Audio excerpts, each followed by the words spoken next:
you very much. Yeah.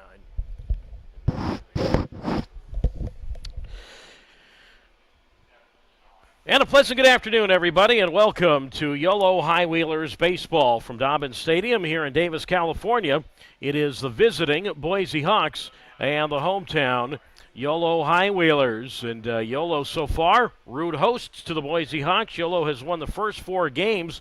Yolo has won 7 straight games and 10 out of 11.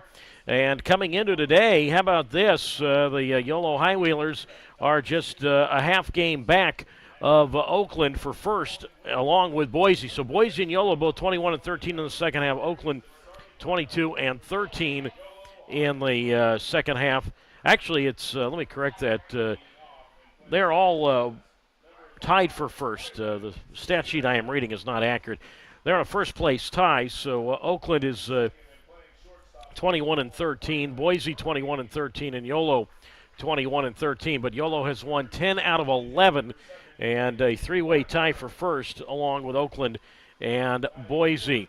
So the overall record for the Yolo High Wheelers coming in, 44 and 36 and 21 and 13 in the second half. Boise 46 and 36 overall and 21 and 13 in the second half.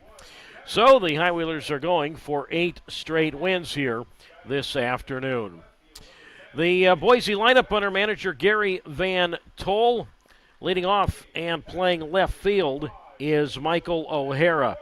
Batting second and playing at first base, Micah Yonamine. In the third spot, playing third, is Troy Viola. Troy Viola bats third and plays third. Doing the catching and hitting cleanup, Nick Klimp. The fifth place batter is the shortstop, Trevor Minder. Hitting sixth and in center field, Noah Marcello. Batting eighth and playing at second base is Tyner Hughes. The eighth place batter, his first start of the series, the designated hitter, Patrick Marino. And batting ninth and in right field is Tyler Jorgensen, with on the mound the right-hander, Braden Spears. We'll run down those names again in a moment, but now the national anthem.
The national anthem this afternoon.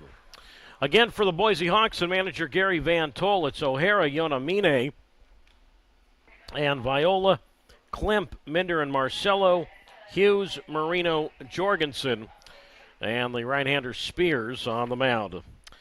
For the Yolo High Wheelers and manager Billy Horton, leading off and playing center field is Braylon Skinner. Batting second and playing at shortstop, Braylon Marine. Hitting third, the designated hitter, Braden Blackford. The cleanup batter and playing at first base today, Jose Gonzalez. Hitting fifth, and it's second base, and that's Bobby Leday. In the 6th slot, playing in right field, Tanner Smith. Batting 7th, and in left field, David Glancy. Hitting 8th and doing the catching, Angel Mendoza. And rounding out the lineup for Yolo and batting 9th and playing 3rd is Travis Holt. On the mound today for the High Wheelers is the left-hander, Brandon Mitchell. Again for Yolo and manager Billy Horton, it's Skinner, Marine, and Blackford, Gonzalez, Leday, and Smith, Glancy, Mendoza, Holt, and the left-hander Mitchell on the mound. The starting lineups here this afternoon. We don't have the exact rotation other than Dean Poteet, who is calling balls and strikes. The umpires today, Dean Poteet is the plate umpire.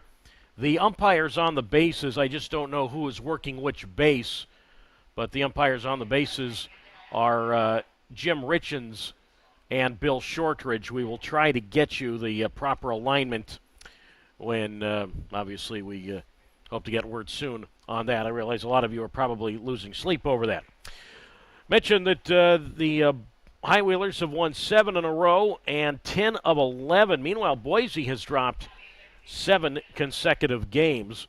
And Boise, Yolo, and Oakland share a first-place tie right now. I don't know why the Pioneer League standings state that Oakland is 22 and 13. I don't think that is accurate. I believe everything is 21 and 13. But anyway, we'll worry about that later. All right, so we are set to go here this afternoon on this very comfortable day for baseball. As Michael O'Hara to lead it off for the Boise Hawks, facing the left-hander out of Houston, Texas, Brandon Mitchell, who is out of the windup. And today's first pitch to O'Hara is low inside, ball 1. 1 ball, no strikes the count, and we are underway at 4:08 here this afternoon on a beautiful 77-degree August day. The 1-0 pitch, O'Hara line drive foul left side, strike 1. And the count is at 1 ball and 1 strike to the game's first batter, and Michael O'Hara, who has 3 hits in the series. Brandon Mitchell, 4-1 this year, 7.67 ERA, the 1-1, and that's outside, ball 2. And the count is at 2 balls and 1 strike to the Santa Clara alum and O'Hara. Mitchell, 15th appearance, all as a starter. The 2-1 pitch, low and in, ball 3. So the count is now at 3 balls and a strike to O'Hara, who comes in at 275. He has 1 home run. He's got 21 runs batted in. Mitchell, black glove in front of his face, winds on the 3-1 pitch. O'Hara swings and flies this one foul left side, strike 2. And the count is now at 3 balls and 2 strikes. All right, Dean Poteet calls balls and strikes. I mentioned that. The umpire at first base is Jim Richens, and the umpire around at third is Bill Shortridge. Bill Shortridge, by the way, is the crew chief. The kick and the 3-2. And that's low and in, ball 4. So a leadoff walk to O'Hara. So just like that, a man on. O'Hara, in terms of steals this year, has 4 of them in 5 tries. And now Micah Yonamine will come to the plate at 343. He has the most RBIs on the Hawks, 93 of those, and he has 23 home runs. So O'Hara at first base, being held on by Gonzalez. And the first pitch on the way to Yonamine from Mitchell is a strike called on the outside corner. And the count moves to no balls and 1 strike to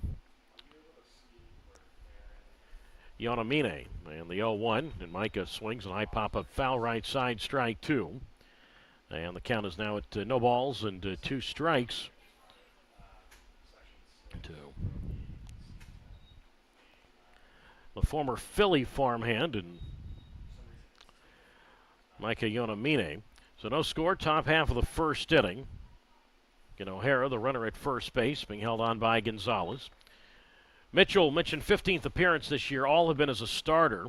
Won his last start Final game of the road trip at Grand Junction. The 0-2 on the way, and Yonamine looks at strike three. He knew it on the inside corner, and he is out, and it's the first out of the game. So one down, obviously, and now here is the third baseman in Troy Viola. Mitchell in that game last Sunday at Grand Junction, 6 1/3 innings, allowed 4 hits, 4 runs all earned. He walked 3 and struck out 4. Yolo won that game 7-4. So O'Hara at first base. And the pitch on the way to Viola. And that is low inside, ball one. 1-0 to the team leader in homers with 24. And Viola also the team high in average. 357. He has 85 runs batted in. Lead at first base by O'Hara. And the 1-0 pitch, and Viola, a home run cut and a missed strike one. Foul tipped into the glove of the catcher Mendoza. And the count is at 1 ball and 1 strike to Viola. Viola 3 hits in the series. Really power hitter out of Bend, Oregon. I got to meet Troy before the game today. Told him my first ever broadcast job in professional baseball was in Bend with the Old Bend Bandits of the Western Baseball League. The kick in the 1-1, and Viola another home run cut, a missed strike two. 1-2 the count. No score, top of the first. Understandably, Troy Viola probably didn't remember the Bend Bandits, who lasted, I think, only 4 years, and I think ceased operations before he was born. 1 ball, 2 strikes, and he takes strike 3 on the inside corner. So Konamine and Viola both look at strike 3 on the inner half from Mitchell. So back-to-back strikeouts after the walk to O'Hara, 2 down. And now Nick Klemp, who's got 7 hits in the series, he comes up. But Viola did say that he played a lot of games in high school or just rec games at Vince Guinness Stadium. That's been in Bend since the early 70s. And now Klemp swings and misses at a fastball, strike 1. No balls and a strike. 291 for Klemp. He has 4 home runs, and he has 32 runs batted in. 0-0, top of the first inning from Sonny Davis today against 77 degrees at first pitch. The 0-1 pitch to Klemp. And he takes strike 2 from Mitchell on the inside corner. No balls, 2 strikes from Brandon Mitchell, who stands 6'2", 215 pounds. Next week will be his 25th birthday for the Houston native. 0-2. And he deals, and Klemp swings and just gets a piece of one and a foul to the screen. No balls, 2 strikes from Mitchell, who played his college baseball last 4 years at the University of New Orleans. So no balls, 2 strikes the count with 2 out. And O'Hara at first base, again 4 for 5, and still tries this year for him. And the 0-2 pitch upcoming from Mitchell from the set, and it's up and away for a ball. And the count moves to 1 ball and 2 strikes to Klemp, who has started now all 5 games in this series. The other catcher, Carter Sanford, we've seen as a backup in this series, or meaning come in mid-game. The 1-2 on the way, and Klemp swings and lines one toward right, and on comes Tanner Smith, and he makes a sliding catch. So the former Portland Pilot lines out to the former Oregon Duck and Tanner Smith. So Klemp is out, and Mitchell works around the leadoff walk. No runs, no hits, no errors, and a runner left after half an inning. Boise nothing. Yolo coming up on YouTube Live and on Flow Sports.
On the mound today for the Boise Hawks is the tall right-hander out of Cal State Fullerton, Braden Spears, 6'6", 225 pounds.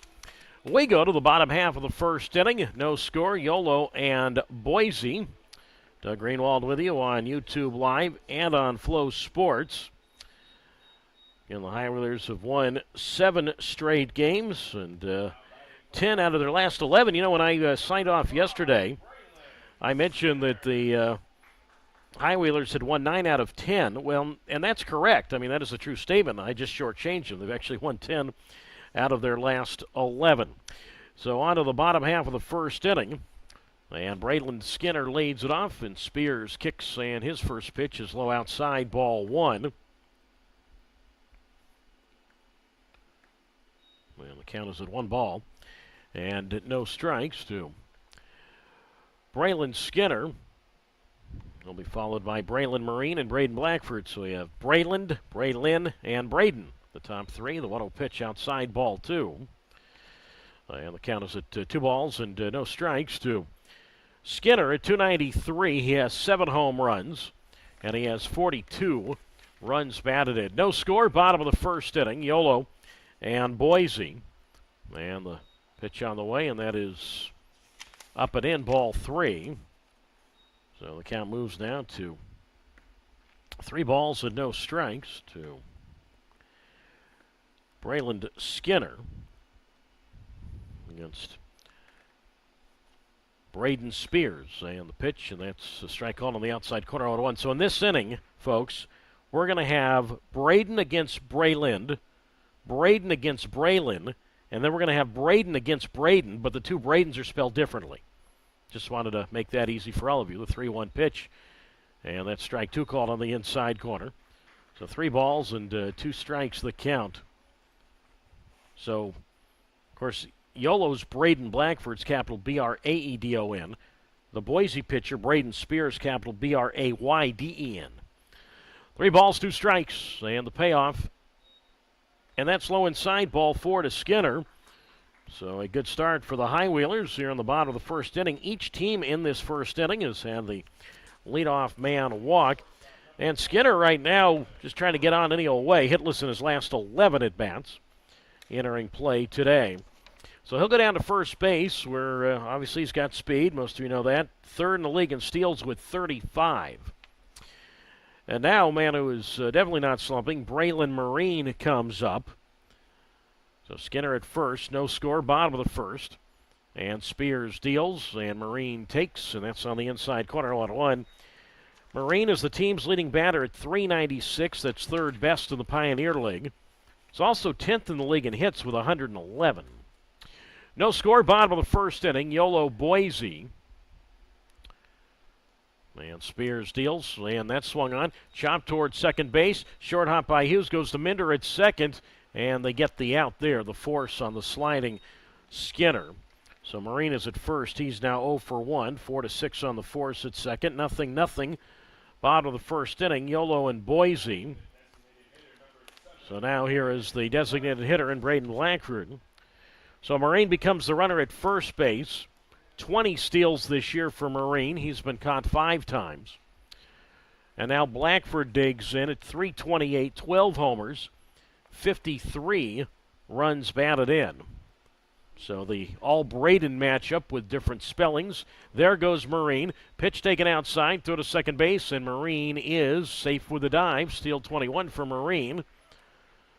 Throw was taken on 1 hop by the shortstop Minder. So give Marine a steal of second. The count to Blackford is at 1 ball and no strikes. Nothing, bottom of the first inning, Yolo Boise. Blackford yesterday 0 for 2, but was hit with a pitch as he swings and grounds one foul up along first, strike 1, 1-1. Blackford hit with a pitch, drew a walk, scored a run, and stole a base yesterday. So despite Blackford not getting a hit yesterday, still reached base safely, and he has done that in his last 10 games. So a string of 10 straight games for Blackford having reached base either on a hit, a walk, or a hit by pitch. Marine at second base. No score, bottom of the first, Yolo and Boise. And the 1 ball, 1 strike pitch from Spears, and that's way outside ball 2. 2 balls and a strike to Braden Blackford. I mentioned this yesterday about Blackford. Of course, I've gotten to know Braden all season. He's been here since day one, and didn't realize that he is the head of the kids in his family. He's the oldest of 6. So I talked to him about that before the game, the 2-1. And that's popped up foul left side, 2-2. 4 boys, 2 girls, ranging in ages from 25 to 10. So Braden's the oldest at 25, and he says, and I didn't get her name, but he says the youngest of the kids is in the 4th grade, he told me. He says that all the boys have their first names with BR, and the 2 girls have their names that start with L. 2 balls, 2 strikes the count with 1 out. No score. Bottom of the first, and now time called. But Braden said, "Yep, he's the leader of the band." 2 balls, 2 strikes the count with 1 out. I think 6 kids. It takes about half the population of Peoria, Illinois. 2-2, and Spears deals from the set, and Blackford takes inside. Now Boise's going to challenge that.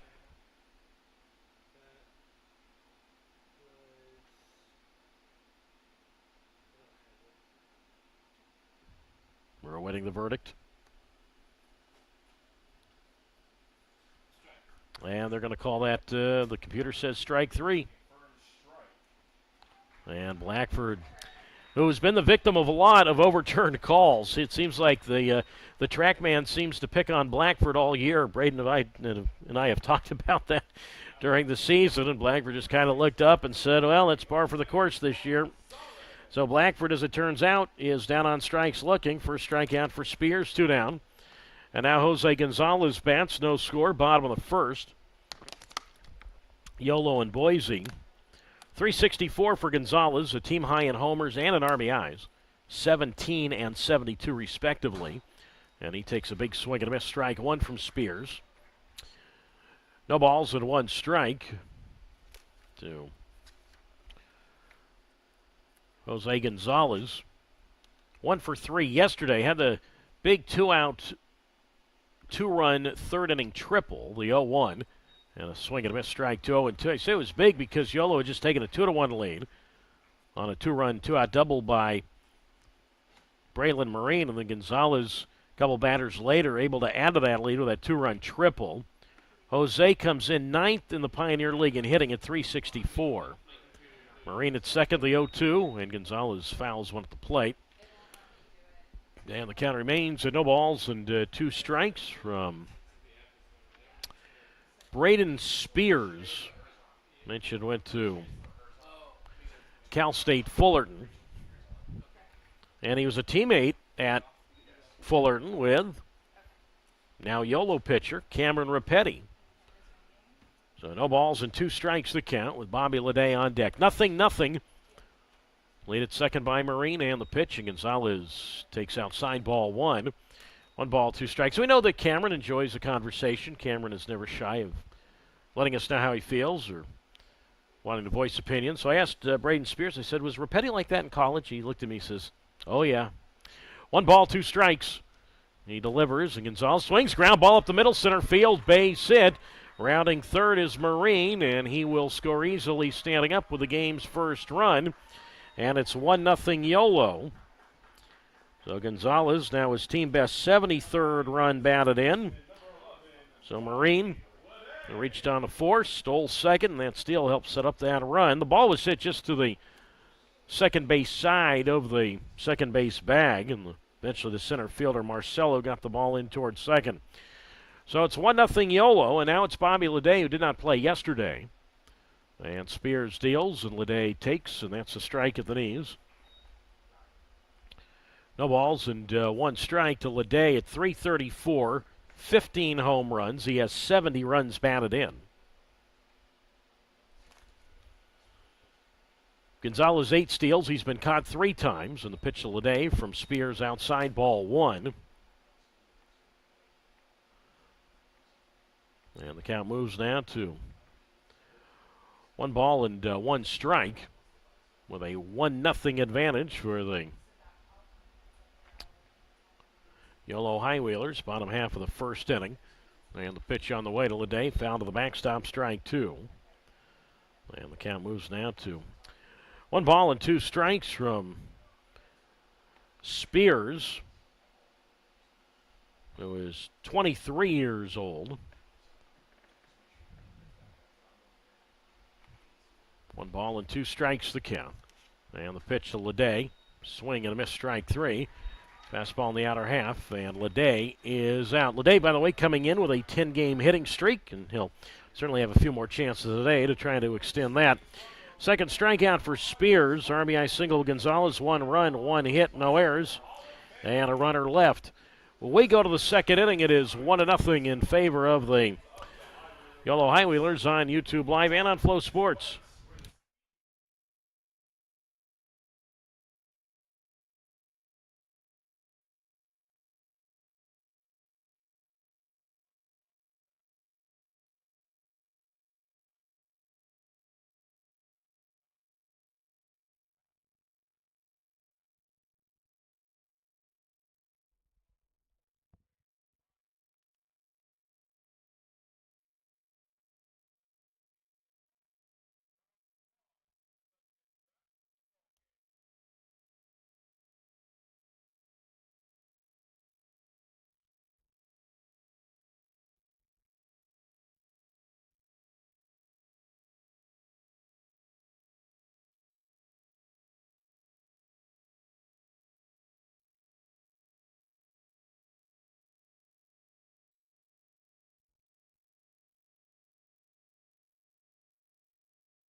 Moving along to the top of the second, Yolo 1, Boise nothing. And Trevor Minder leads it off. And the first pitch on the way from Brandon Mitchell to Minder is a strike on the inside corner, 0-1. Minder, Marcello, and Hughes.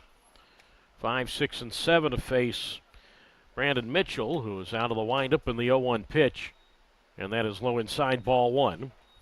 And that moves the needle down to 1 ball and 1 strike to Minder at 296, 1 homer. He's got 12 RBIs, and he takes, and that is low and in, ball 2 from Mitchell. 2 balls and a strike. Want to obviously, and they say obviously because it's been all over the social media for the High Wheelers, been talked about for a couple of weeks, but recognize today's uniforms for Yolo, the 2-1. Foul to the backstop, strike 2. 2 balls, 2 strikes. The High Wheelers today wearing really old style, what they call the Bone Shaker collection uniform. So white shirt, white pants, and the old look to the high wheel. Or the cream color, let me correct that. The cream pants, cream colored shirts, the 2-2, and that's outside, ball 3. 3-2. But tribute to the old High Wheeler bike, and of course the spirit of this city, of Davis, so the throwback-like jersey today. 3 balls, 2 strikes. And the payoff, and that's up and away, ball 4. So back-to-back innings in which Mitchell has walked the leadoff man. And now Noah Marcello will come up with a 1-0 Yolo advantage. Top half of the second inning. So not only are the High Wheelers wearing the throwback jersey, they're also wearing the throwback cap. So instead of the regular caps they wear, the black and yellow cap, they are wearing the old cap today with the letter D on it for Davis, obviously in tribute to the history of this town with the high wheel. Now it's Marcello, and he takes a strike on the inside corner. No balls and one strike. And the term bone shaker is known for, well, its bumpy ride due to the iron frame. So anyway, going with a little different look today. The 0-1 pitch low inside, ball one. And the count is at 1 ball and 1 strike. So good looking uniforms here today with the high wheel on the upper left of the shirt. The kick of the 1-1, and Marcelo takes, and that's a strike on the inside corner. And the count moves now to 1 ball and 2 strikes to Marcelo at 292. He has 5 home runs, and he has 42 runs batted in. Minder, the runner at first, being held on by Gonzalez. 1-0 Yolo, and Marcelo lines this one toward right center. That's going to get down for a hit. Rounding second on his way to third is Minder. The throw not in time, and seeing that, Marcelo goes to second. So single to center, second on the throw for Marcelo. Minder goes first to third. And just like that, second and third with nobody out. And now it'll be Tyner Hughes who digs in at 269 with 4 homers and 32 RBIs. Probably Skinner would like that throw back. Thought he had a good chance to get Minder going to third, but by doing that, Marcelo goes to second. Now it's Hines who swings and pokes this ball right field, base hit. Tying the game is Minder. Going second to third is Marcelo. And we are even at 1, so give Hughes an RBI single to right as the right fielder Smith gets the ball back in toward the infield. RBI for Tyner Hughes. That's his 33rd. And now Patrick Marino in his first start of the series comes up at 260 with 10 home runs and 42 RBIs. So 1-1 now, top of the second inning. So leadoff walk this time comes back to Herb Mitchell. And the pitch on the way to Marino is inside, ball one. 1 ball, no strikes. I was going to say the throw by Skinner trying to get Minder at third. Obviously took any hope of a forced double play out of the equation. And now the go-ahead run at third. Now this pitch low inside. The ball gets away from the catcher Mendoza. And on the wild pitch, Hughes moves up to second base. So just like that, once again, second and third. Nobody out. 1-1. Yolo and Boise, top of the second inning. Highwheelers will play the infield back. They'll concede a run here as the pitch, and that's swung on. Flied, shallow center field. Skinner comes hustling in, won't get there in time. Base hit. Now in from third to score is Marcelo to make it 2-1 Boise. Hughes held up just in case that ball was caught. So he stays at second. Marino, a pop-up or fly ball single to right. That's his 43rd run batted in. Or to center field, I beg your pardon. A fly ball single to center field. RBI for Marino, so it's now a 2-1 Boise lead.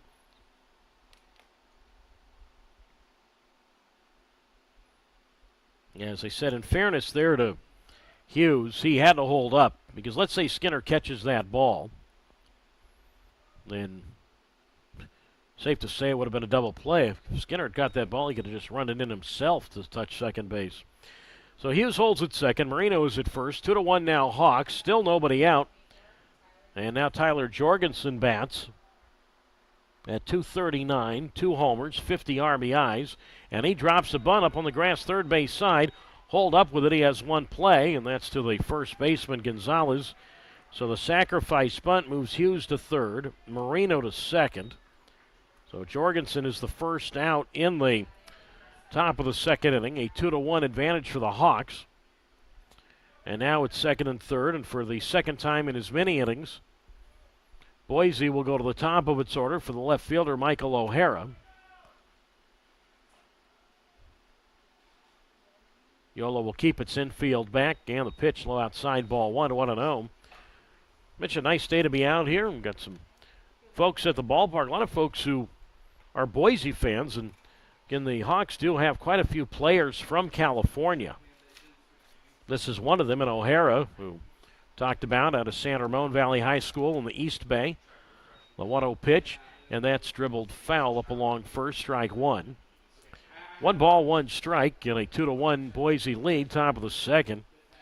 Say the East Bay, those of you watching, that's the East Bay of the San Francisco area, Danville, California. But you have O'Hara from there, Max Young Goldberg, who's not in the lineup today, but normally at second base for Boise. He's from Palo Alto. Holt in on the grass at third, the 1-1, and O'Hara chases that one out of the zone and misses strike two. One ball and two strikes.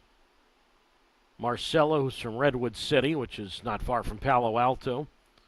You have today's starting pitcher in Spears, who's from the Bay Area. He's from Brentwood. One ball, two strikes. And the pitch, and O'Hara swings, slaps this ball towards short. Glove by Marine, throws to Gonzalez at first, just in time to get O'Hara, but he does the job with the infield back. That allows Hughes to score. Holding at second is Marino. Makes it 3-1 Boise. So nice job of two-strike hitting there by O'Hara to drive in a run. That's his 22nd run batted in.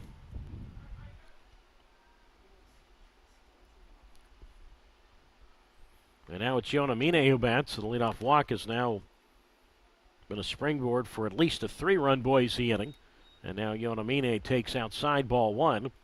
One ball, no strikes. And then you have Blake Whiting, a guy we've seen out of the bullpen for Boise. He's from Oakdale, not far from Modesto. So he's got five players for Boise who are from Northern California. The 1-0 pitch. And Yonamine takes a strike on the inside corner.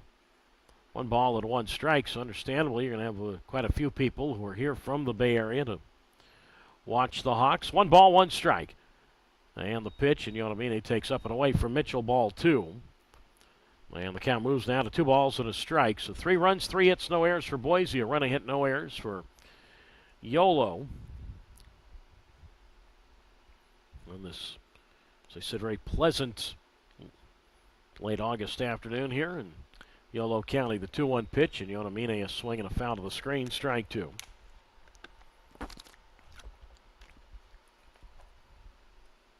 So the count moves now to 2 balls and 2 strikes from Mitchell, wearing his cream-colored pants up to his knees, showing the old-fashioned look to the black socks. The kick of the 2-2, and Yonamine stays alive and a foul to the screen. And the count remains at 2 balls and 2 strikes to the former Philly farmhand and Yonamine, Micah Yonamine, 29th round pick by the Phils in 2019. The 2-2 pitch, and he fouls this one off left side. 2 balls and 2 strikes. Highest level Yonamine got in the Philly system was low A. Clearwater a couple of years ago, and then spent last season in the Frontier League with the Windy City Thunderbolts, who play south of Chicago. I might have seen Yonamine play last year. Actually went to one of the Thunderbolts games last July. 2 balls, 2 strikes to count with 2 out. 3-1 Boise, top of the second inning. Doug Greenwald with you on YouTube Live and on Flow Sports. So Marino leads at second, and Mitchell now with a turn and look at second, but neither the shortstop Marine nor the second baseman Lede paying close attention to Marino. So 2 balls and 2 strikes the count. Holt, the third baseman, just back of the bag and off the line, and the pitch. And Yonamine swings, fly ball right center field, and to his left. It'll be the center fielder Braylon Skinner to be there to make the catch. That ends the top of the second, but 3 runs for Boise on 3 hits. There were no errors, and a runner left. We go to the bottom half of the second. Boise 3, Yolo 1 on YouTube Live.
We move on to the bottom of the second inning. 3-1 Boise. Tanner Smith leads it off, and Braden Spears' first pitch popped up foul left side, strike 1-0-1. It's Smith, Clancy, Mendoza. 6, 7, and 8 for the High Wheelers, who trail 3-1. Bottom of the second inning. Smith 4 hits here and a walk the other day, but hitless yesterday. The 0-1, and that's taken high ball 1. 1 ball, 1 strike to Smith at 283, 9 homers, and he has 44 runs batted in. Outfield medium depth straightaway. Ball and a strike to count. And the pitch on the way to Tanner, and he goes down for that one. Comes up empty, strike 2. 1 ball, 2 strikes. Mentioned Spears went to Cal State Fullerton, and now he only pitched in 1 game there, but he told me that he knows Rapetti quite well just because they were on the same roster. Just because you pitch in 1 game, that could mean a lot of things. The 1-2 outside, 2-2. I don't know if it was a redshirt year or if he was injured or just decided to shut him down for a season, but he certainly was there, at least present, I guess you could say, for a season. The kick on the 2-2, and Tanner takes high ball 3. And the count is at 3 balls and 2 strikes from Spears, who also pitched 1 game for the University of Oregon. That was in 2021, so I'd have to think he knows Tanner Smith from the Ducks. So 3 balls, 2 strikes. And the payoff. And that's up and away, ball 4. So we have played now 4 half innings today. And in all of the half innings, there's been a leadoff walk. A walk in each half of the first, a walk in each half of the second, meaning a leadoff walk. So now Smith, he is at first base with nobody out. And here is David Glancy, 3-1 Boise. Bottom of the second. So Smith, 10 steals this year. He's been caught 3 times. And now Glancy comes up. In 21 Yolo games, Glancy 316, 2 homers, 10 RBIs. And Spears deals from the high set, and Glancy swings, and he flies one toward the line in right, moving to his left, and getting there to make the catch is the right fielder Jorgensen. And out is Glancy. 1 down. Smith holds at first. And now Angel Mendoza, who did not play yesterday, comes up at 174. He has 3 home runs, and he has 19 RBIs. 3-1 Boise. They're in the bottom half of the second inning. Outfield medium depth and straight away for Mendoza. So small lead at first base by Smith, and the pitch, and Angel takes up and away, ball 1. So the count is at 1 ball and no strikes.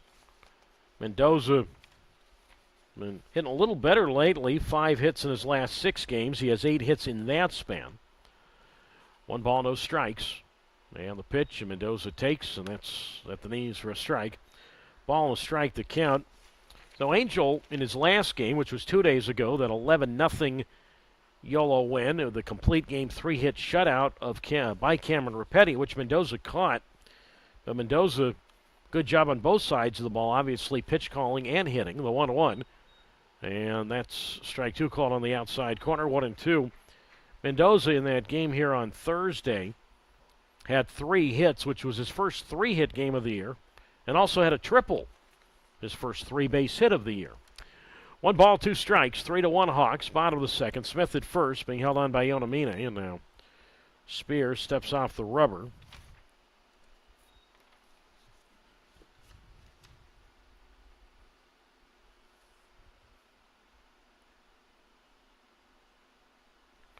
So 1 ball, 2 strikes, and the pitch, and Angel is swinging a tapper foul. And the count remains at 1-2.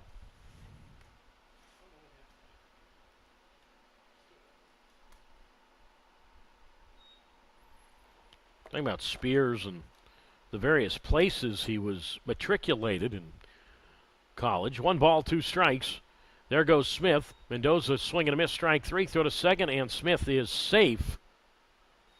And are they going to call batter interference on Mendoza? I think they are. Yeah, Dean Poteet, the plate umpire, saying that Mendoza when he swung and missed, his momentum carried him into the catcher Klemp. Not literally physical contact, but just interfered with Klemp. So that is a double play as it turns out.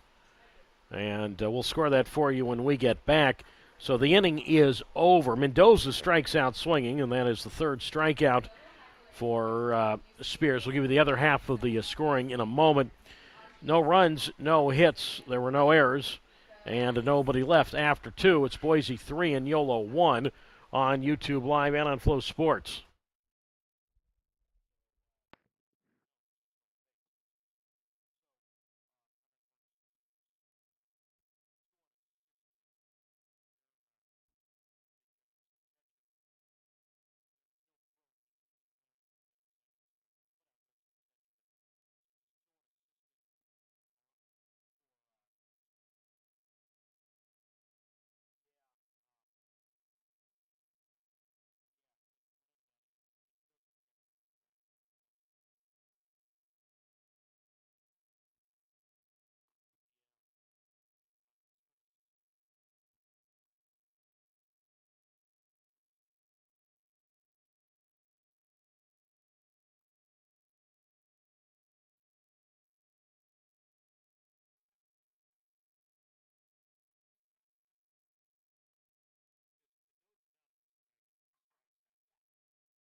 We go to the third inning. It is 3-1 Boise leading Yolo. Doug Greenwald with you on YouTube Live. And Troy Viola leads it off. And Brandon Mitchell's pitch. And Viola takes outside 1-0. To cap the final play of the second inning, again, Angel Mendoza is out on strike swinging. And Tanner Smith, who was attempting to steal second on that play, is also out because of batter's interference. So Mendoza, it was strike three anyway on him, so he was already out on strikes. Smith is out 2 unassisted on a putout. It's not a caught stealing. Next pitch fouled off right side. So it counts at 1-1 to Viola. With Klemp and Minder to follow 3, 4, and 5, and Mitchell's 1-1 outside ball 2, 2-1. The windup man the pitch, and Viola takes a big swing and a softly hit fly ball, shallow center field, and in comes Braylon Skinner, the center fielder, to make the catch. And Viola is out, 1 away. And the shortstop, Marine, the second baseman, Leday, both going back, and then Skinner, the center fielder, hustling in to make the play. 1 down, and now it's Klemp who comes up with a 3-1 lead for the Boise Hawks. So because there was no stolen base, you can't give a caught stealing. That's not fair to Smith. So he's just simply out 2 unassisted because the catcher, Klemp, who's at the plate now, he was the one with the fact that he was interfered. He was the one with whom was interfered. So it goes as a strikeout swinging to Mendoza, 2 unassisted on the putout at second. Smith is out there, the 1-0, and that's lined toward center, and Skinner, hustling to his right, makes a diving catch. Outstanding play there by the center fielder, Braylon Skinner, moving far to his right in the direction of left center field. Well, I talked to Billy Horton, Yolo manager, about Braylon Skinner after the game yesterday. We're talking about the fly ball double play that the High Wheelers got in the 7th inning to get him out of trouble yesterday. Now it's Minder, and he swings and misses strike 1-0-1. I said, well, it's a Great running catch. Not quite like that by Skinner a moment ago, but the double play started yesterday was a catch where he ran in from medium deep center to make the play. The 0-1 hit towards short. To his left, sliding stop. Marine gets up, throws to Gonzalez at first, and Minder is out. So some good defense here in this third inning, and that makes it a 1-2-3 inning. But anyway, Billy Horton said about Skinner, man, that guy gets to everything. He is so amazing. Well, true to Billy Horton's words, we just saw that out of Skinner a moment ago. Nice play there by Braylon Marine. Nothing across. We go to the bottom of the third. It is 3-1. Boise leading Yolo on YouTube Live and on Flow Sports.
Well, we go on to the bottom half of the third inning. 3 runs, 3 hits, no errors for Boise. A run, a hit, no errors for Yolo.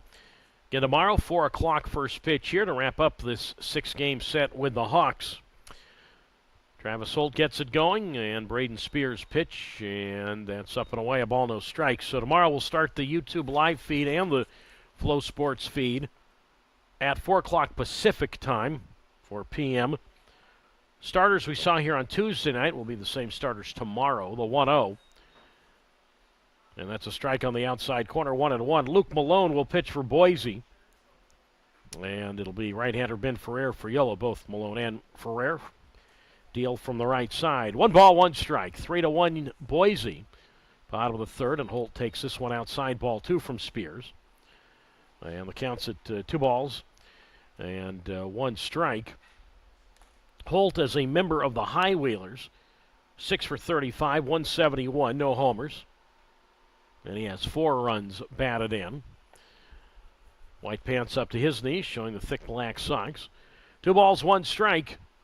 And the pitch, and Holt a swing and a miss, strike 2, 2-2. I was talking earlier about Spears, that, it lists his colleges at Oregon and at Cal State Fullerton, but only 1 game at each place. The place he spent the longest time in terms of college ball is a team that had really the shortest time of any school lately. Boise State in 2020, 4 games, 1 as a starter for the Broncos. 2-2 to Holt, outside 3-2. That's the Boise State program that was revived after not having baseball for almost 40 years. The head coach of that team is his manager now with the Boise Hawks on the professional side, Gary Van Tol. The 3-2, and that is strike 3 called right down the middle. Holt knew it, and he is out. 4 strikeouts for Spears. 1 away, third inning, bottom half, 3-1 Boise leading Yolo. And now for the second time today, Yolo will go to the top of its order for the center fielder, Braylon Skinner. That's right, the Boise State program got resurrected in 2020, and obviously a big to-do about that. As Skinner goes around at a breaking ball, misses, strike one.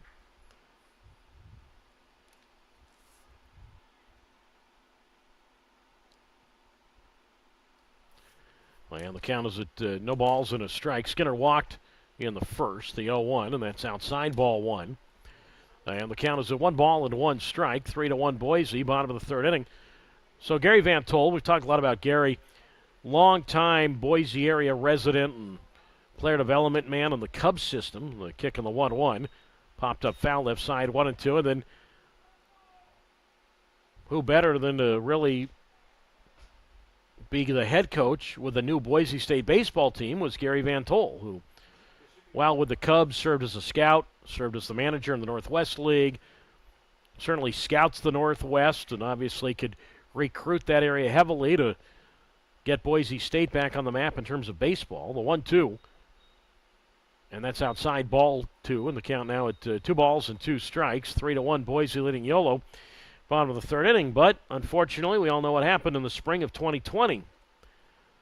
And the pandemic shut down, well, everything. The 2-2 pitch, and that's granted towards second. Far to his left, Hughes gloves the ball, and his throw across to the first baseman, Yonamine, gets to speedy Skinner. Nice play there by Hughes, ranging far to his left. Skinner 0 for 1 now, 2 out, bottom of the third inning, and a 3-1 Boise lead over Yolo.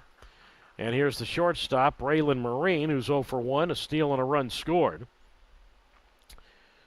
So the Boise State program, however many games it played, I think maybe upwards of 20, somewhere in that neighborhood, but unfortunately never recovered from the pandemic. And we thought, well, you know, Boise State baseball, it'll be back in 2021. Because of the pandemic, it was cut. So after all this work to get baseball back at Boise State, the pandemic interrupted it and eventually canceled the whole thing again. Marine takes a strike 0-1, and the next pitch foul to the screen, strike 2. No balls, 2 strikes, so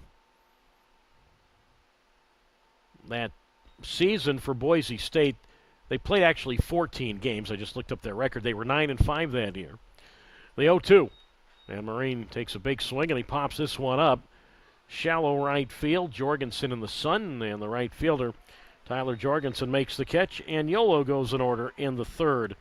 Nothing across. We go to the fourth, 3-1, Boise leading Yolo on YouTube Live and on Flow Sports.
Moving along to the top of the fourth inning, 3-1, Boise leads Yolo.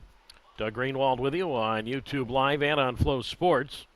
And Noah Marcello to lead it off for the Boise Hawks, facing Brandon Mitchell, who was out of the three-quarter windup in the first pitch to Marcello, who looks at a strike on the inside corner, 0-1. Marcello, Hughes, and Marino, 6, 7, and 8, and a 3-1 advantage for the Hawks. Mitchell winds, high leg kick, and delivers. Marcello a swing and a miss, strike two. And the count's at no balls and 2 strikes. 3 runs, 3 hits, and no errors for Yolo. 1 run, 1 hit, and no errors for, 3-3-0 for Boise. 1 run, 1 hit, and no errors for Yolo. And the High Wheelers, winners of 7 in a row, 10 of 11. The 0-2 pitch off the plate, ball 1, 1-2. I touched on this when I signed on. I'll mention again, yesterday when I signed off, and I said, yeah, the High Wheelers won 7 in a row, 9 out of 10. Well, yeah, that is a true statement, 9 out of 10. I just shortchanged them. They've really won 10 out of 11 to go along with 7 in a row. The pitch on the way outside, 2-2. So, 2-2 the count to Marcello, part of that 3-run second inning for the Hawks. The kick on the 2-2. And he swings and he flies this one to right. Smith in a handful of steps from the right fielder in the sun. Reaches above the black cap to make the catch. And Marcello is retired, 1 away.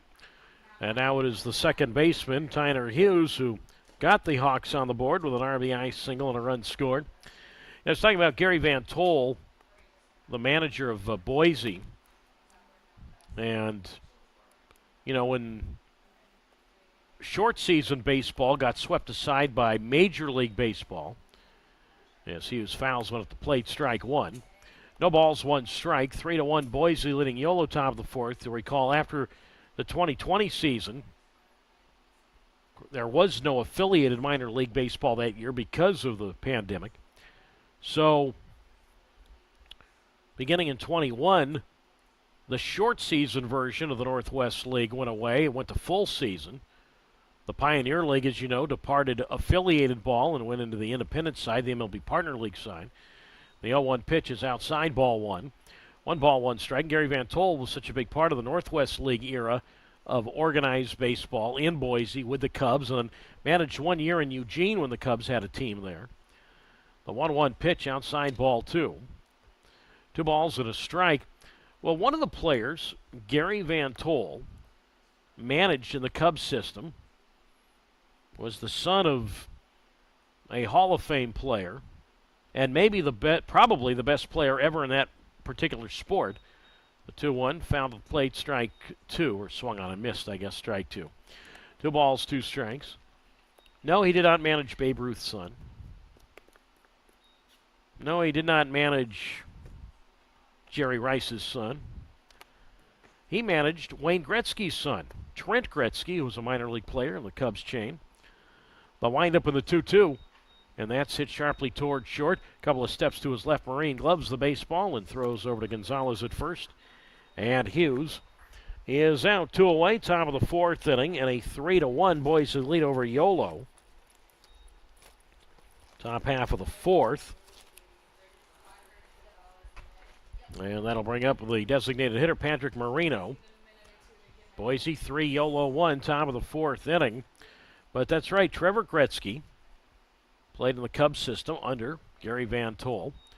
That's the pitch on the way, low and in, ball 1, 1-0. And Van Tol was saying what a thrill it was to manage the son of, well, the great one. The 1-0 pitch, and that's fouled at the plate. Strike 1, 1 ball, 1 strike. Trevor Gretzky never got past single A in baseball. Later went on to play in the Angels system, got as high as the Midwest League. But Trevor, I think I'd called him Trent. Trevor is, I apologize, Trevor Gretzky was an outfield first baseman, left-handed hitter. The 1-1 pitch, outside ball 2, 2-1. But he said it was a great thrill to manage Trevor Gretzky because Gary Van Tol grew up just south of Calgary, grew up a huge hockey fan. The windup of the 2-1. And Marino, who I will safely say did not grow up playing hockey in Cuba, takes a strike on the inside corner, 2-2. That's Brandon Mitchell ready to go again. And the pitch to Marino low and in ball 3-3-2. But Van Tol saying to me, yeah, I grew up watching Wayne Gretzky win Stanley Cups with Edmonton. Van Tol said, I hated Edmonton because I grew up a Calgary Flames fan. Those two teams don't like each other, being the only NHL teams in Alberta. But Van Tol said it was a dream of his to play hockey. The kick in the 3-2, and Marino is swinging a miss at a fastball strike 3. And he is out. We'll continue that story when we get back. Second perfect inning today for Mitchell of his 4.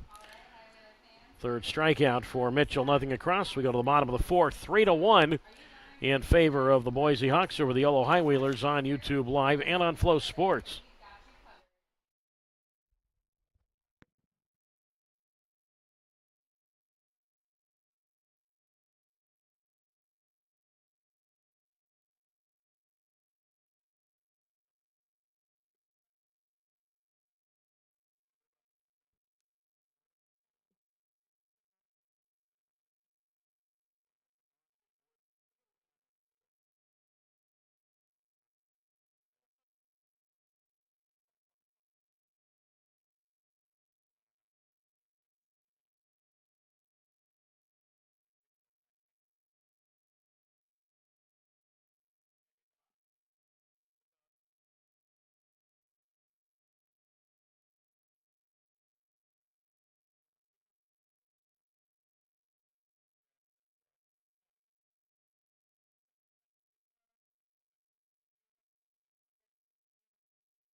On we go to the bottom of the 4th inning. 3 runs, 5 hits, no errors for. Well, they don't have 5 hits. 3 runs, 3 hits, and no errors for Boise. A run, a hit, no errors for Yolo. Braden Blackford leads it off against Braden Spears. So once again, the two Bradens get together. It's Blackford, Gonzalez, and Leday.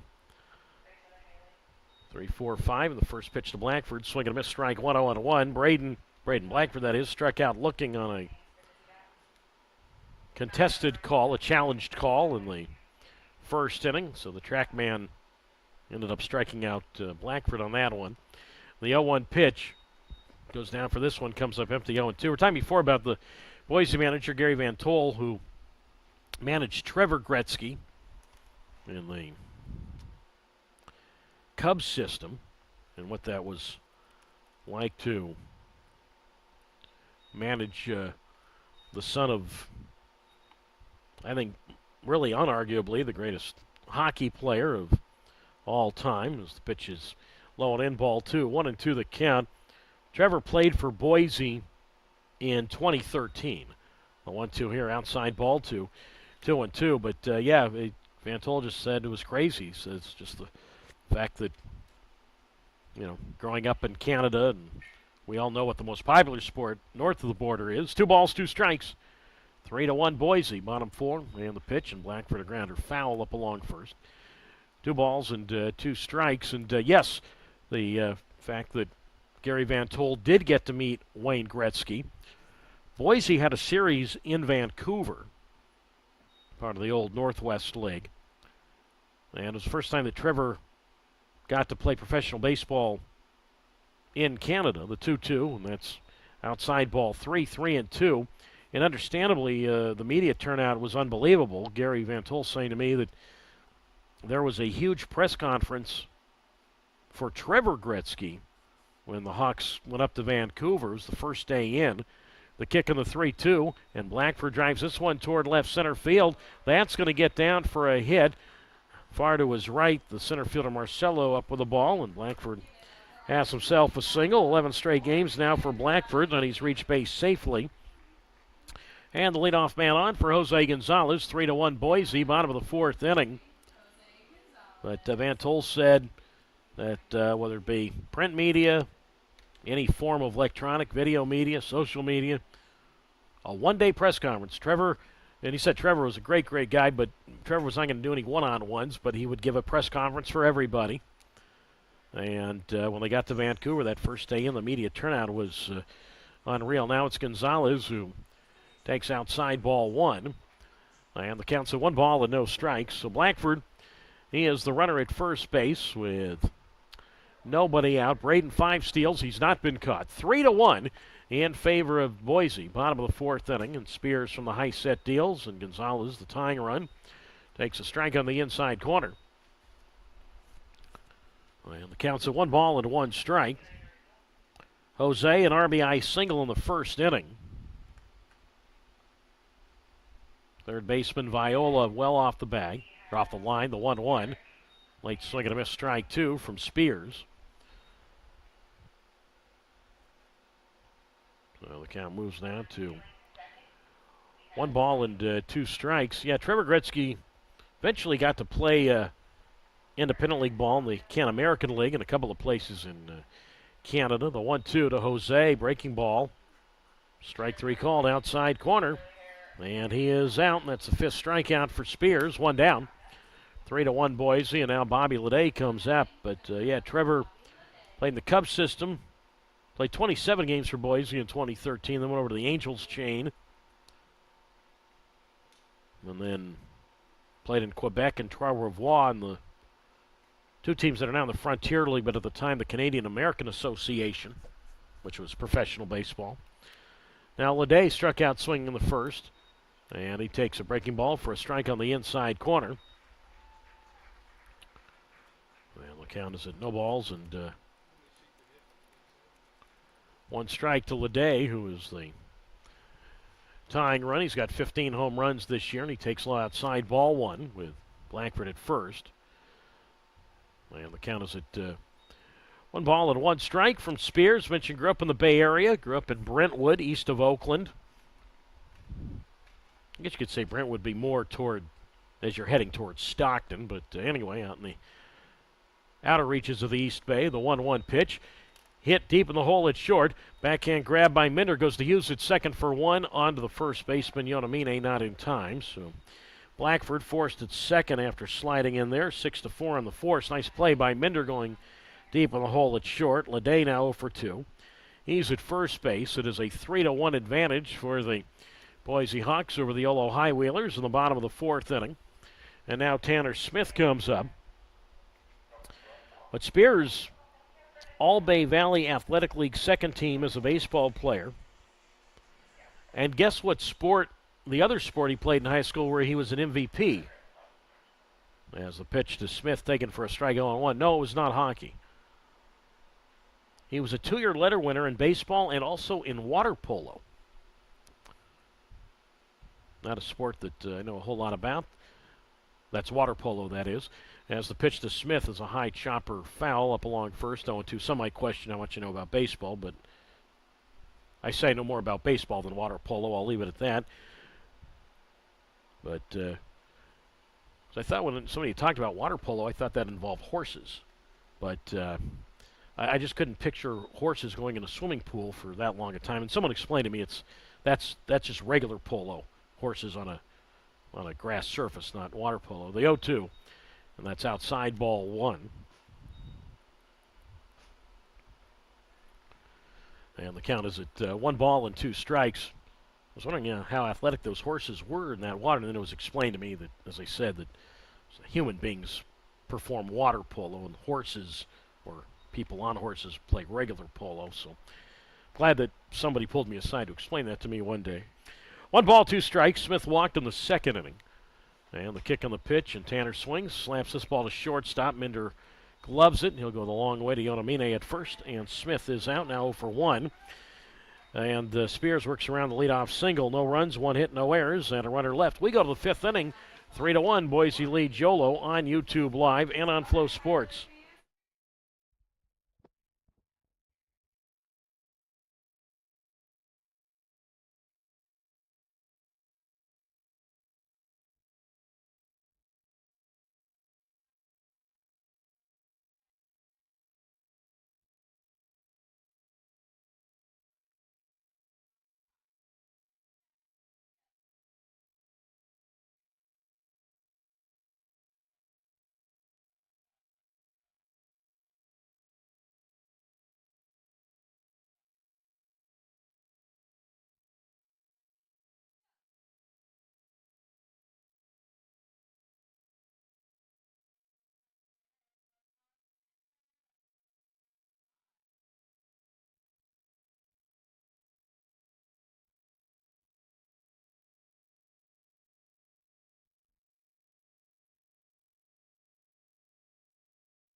On we go to the fifth inning. 3 runs, 3 hits, and no errors for Boise. A run, 2 hits, and no errors for Yolo.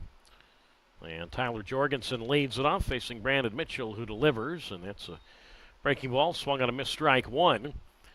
And that makes it no balls and a strike. Jorgensen, and then the top of the order for the left fielder O'Hara, and then Yuba-Sutter. 9-1-2, the 0-1 pitch. And that's off the plate, ball 1. And the count is at 1 ball and 1 strike. So 3 runs, 3 hits, and no errors for the Boise Hawks. A run, 2 hits, no errors for the Yolo High Wheelers. 1-1 the count. Big hole in right center. Wind up in the 1-1, and Jorgensen swings and misses, pitch down and in, strike 2. And the count is at 1 ball and 2 strikes. Pitch on the way, and that's swung on, and that's popped up. Shallow left field. Glancy shades on, comes hustling in, and the left fielder makes the catch, 1 out. All right, well, you heard me go on the air today, and I mentioned the standings, and something that was very confusing, because coming into today, I could have sworn, although I shouldn't swear, but figure of speech here, that Yolo, Boise, and Oakland were all 21-13 in the second half. Top of the order for Boise for the 3rd time. It's the left fielder Michael O'Hara, who shows bunt, takes outside 1-0. So I get to the ballpark today, and I pull up the Pioneer League standings, and it said Oakland was 22-13, and that Boise and Yolo were a half game back. I'm a little confused, which of course confuses all of you. The 1-0 pitch, and that's a strike on the outside corner, 1-1. And then I was told the reason why Oakland is 22-13 is because they had an early doubleheader today, or at least an early start to game 1. The 1-1 pitch, inside ball 2, 2-1, and Oakland won game 1. So the standings were, talk about, already being updated. That's what happened. Oakland won the first game 9-7 at NoCo. The 2-1 pitch, high chopper foul up along first, strike 2. 2 balls, 2 strikes, 3-1. Boise leading Yolo. 5th inning.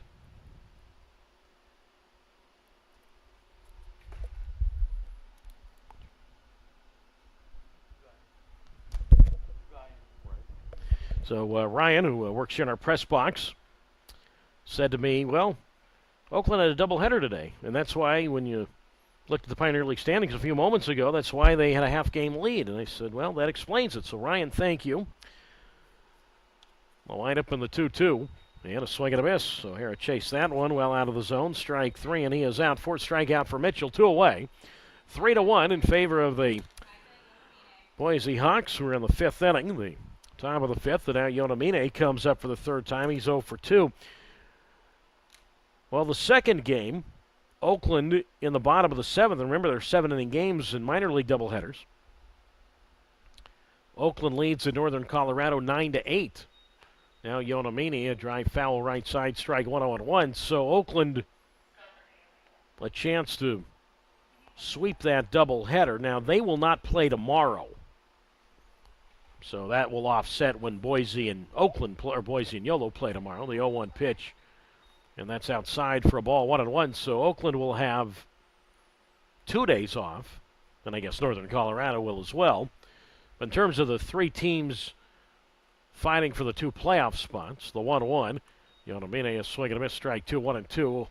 Oakland of that group will have 2 days off. So a big thank you to Ryan. No wonder, as I said, I couldn't figure out. I mean, I went to bed last night, everyone was 21-13. I wake up today and I'm like, wait a minute, 22-13? What's going on here? The kick on the 1-2. And that's a tapper, slowly hits. It's going to be a tough play towards short. Charged and gloved by Marine, and he just can't get the ball out of his hand. Tough play right there. Infield single for Yuba-Sutter. So he is 1 for 3, and that is hit number 4 for the Hawks, who have a 3-1 lead over the High Wheelers, top of the 5th inning. And now the third baseman, Troy Viola, will come to the plate. So at this very moment, Oakland has a half-game lead over Boise and Yolo. Now it's Viola, and he takes a strike on the inside corner. No balls and 1 strike. Viola 0 for 2. He has struck out looking. He's fly to center field. Outfield medium depth straightaway. And the pitch, Viola lines this one toward right center. That's going to be a base hit. Yonamine, despite running on contact with 2 out, gets as far as second.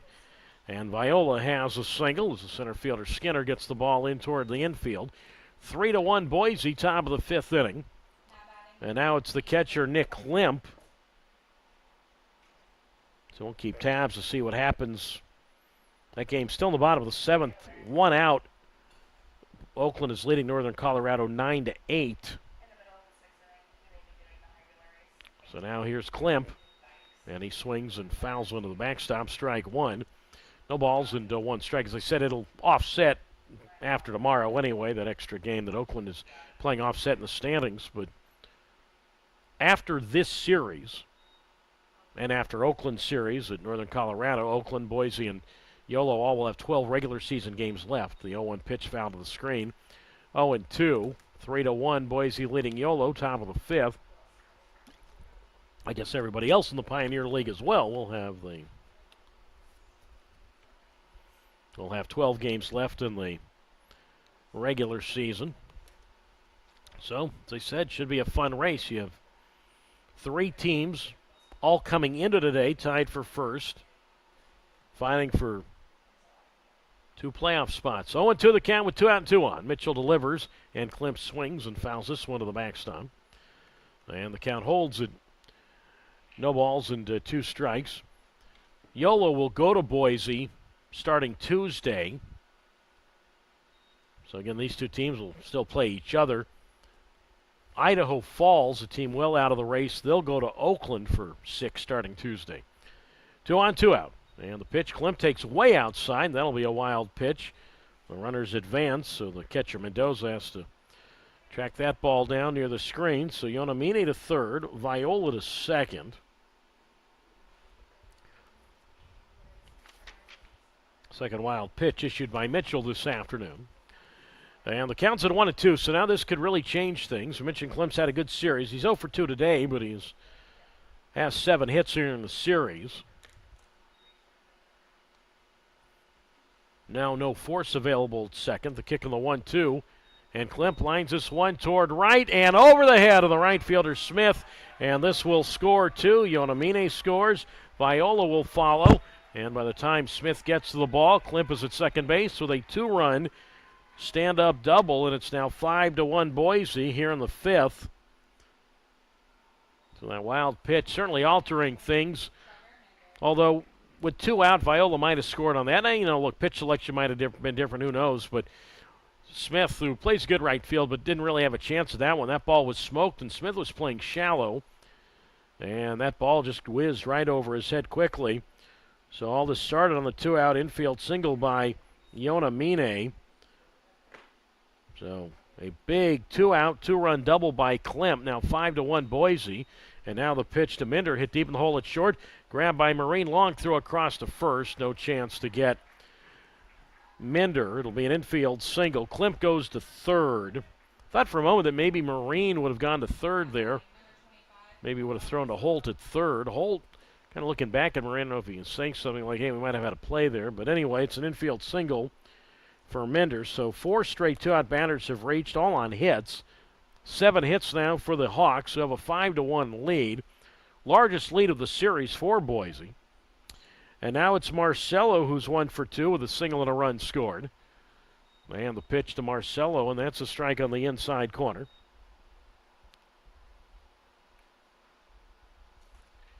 So no balls and 1 strike to count. So 5-1 now in favor of the Hawks. And the 0-1, and Marcello looks outside, ball 1. So 1 ball and 1 strike. By the way, the RBIs for Klimp on that double, 33 and 34. Now with 8 hits in the series, so the catcher, Nick Klimp.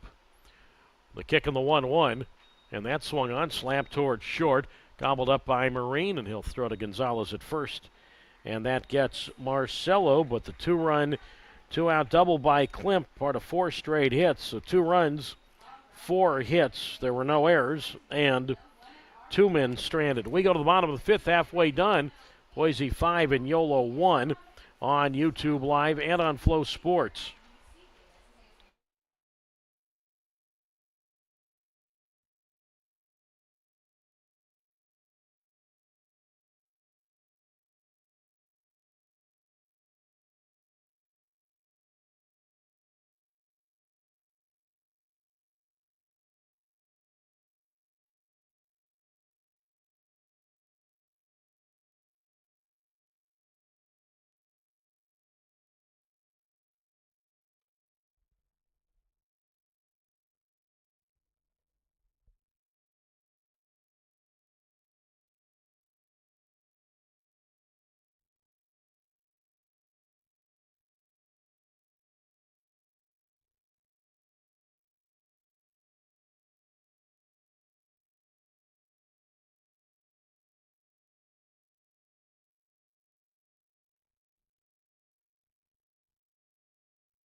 Halfway done, we go to the bottom of the 5th inning. And Yolo with, well, they were going to have catching up to do no matter what. They got more catching up to do now. It is 5-1 Boise.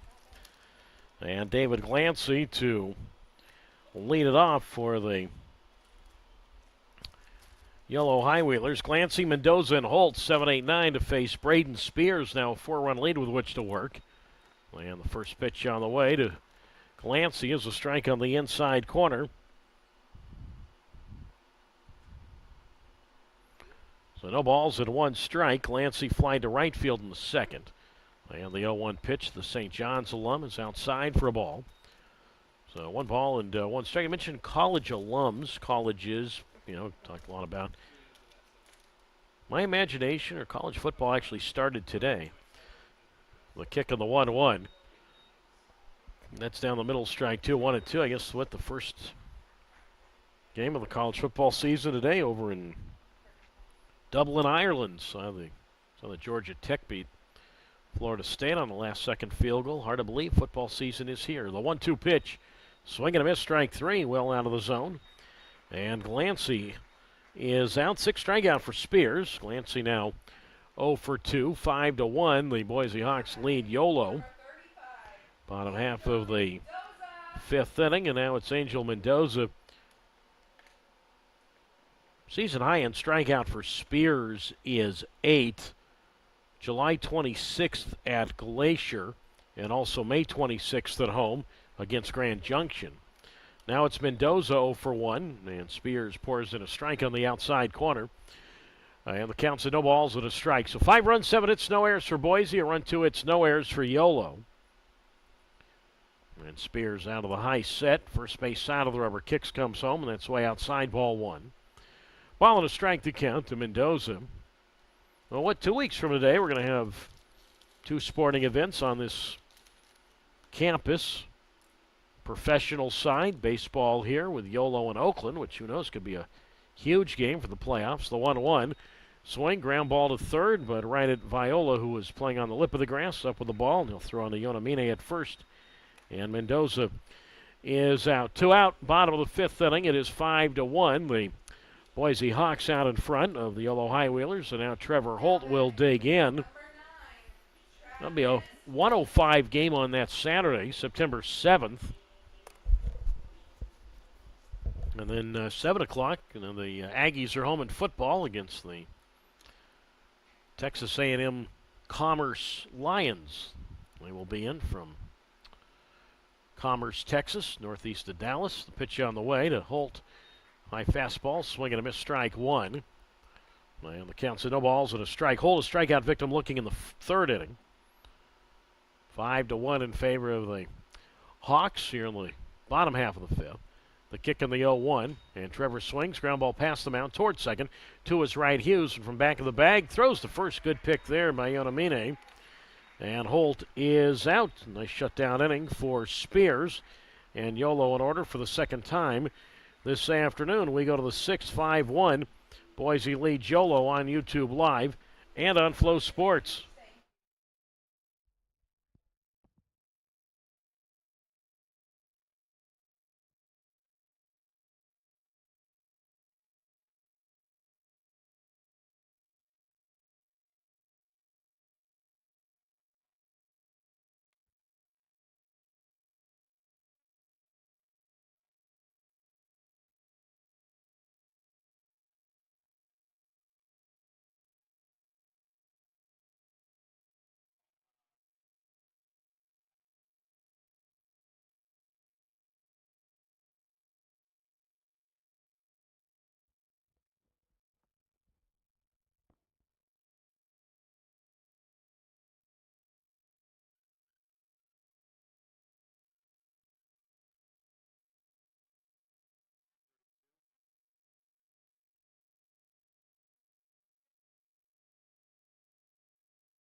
We head to the sixth inning at a 5-1 Boise lead over Yolo.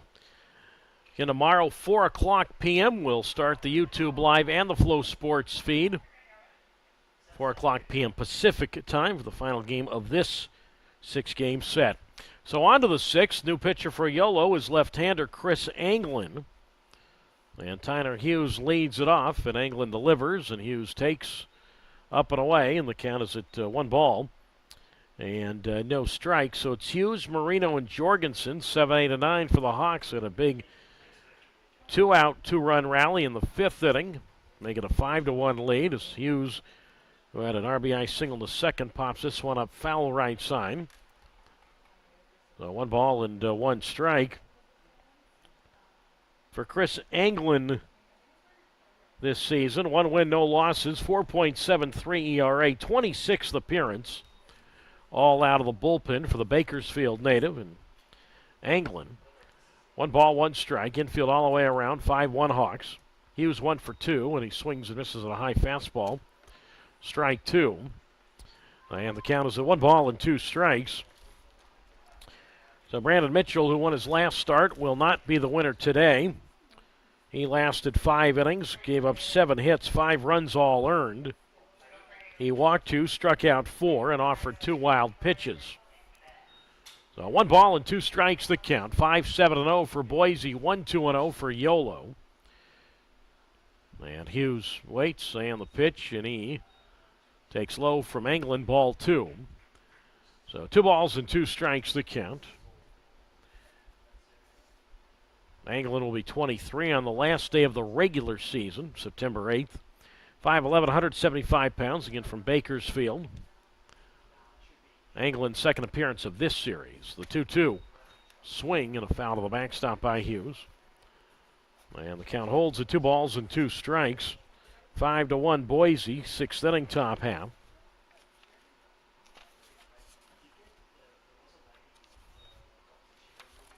Anglin worked the first game of the series, went 2 innings, 2 perfect innings, and struck out 4. Here's 2-2. Ground ball to third, backing up on it and gloving it as Holt throws across to Gonzalez at first. And Hughes is retired. 1 away to get the 6th inning commenced. 5 runs, 7 hits, and no errors for Boise. A run, 2 hits, no errors for Yolo. And now Patrick Marino comes up. The 4 strikeouts for England in his last game. That matched a season high for him. Also had 4 strikeouts July 10th in Game 2 of a doubleheader. Again, here against Rocky Mountain. Now it's Marino. And Patrick takes low ball 1. 1 ball and no strikes. I want to know the count. And the pitch, and Marino takes up an away ball 2. So 2-0. Apparently that second game in northern Colorado, the Owls tied it with a run in the bottom of the 7th, so they're going to the knockout round in what would normally be the 8th inning, but because of his doubleheader, tied after 7, and they to go to the knockout round. The pitch on the way, swing and a miss, strike 1, 2-1. Northern Colorado a few nights ago won the knockout round against Oakland. So Oakland won the first game of that doubleheader, and now we'll see what happens on that knockout round. 2 balls and a strike to Marino. England delivers, and Marino looks outside ball 3. So 3 balls and 1 strike to Patrick Marino. And formerly in the Rays system, the kick on the 3-1. And that's down the middle, strike 2. So 3 balls and 2 strikes. Marino reached as high as the low A level in the Rays chain, Charleston, South Carolina in 2021. 3 balls, 2 strikes, 1 out. 5-1 the score. Boise in front, the 3-2. Hit foul up along third. And the count remains at 3 balls and 2 strikes to Marino.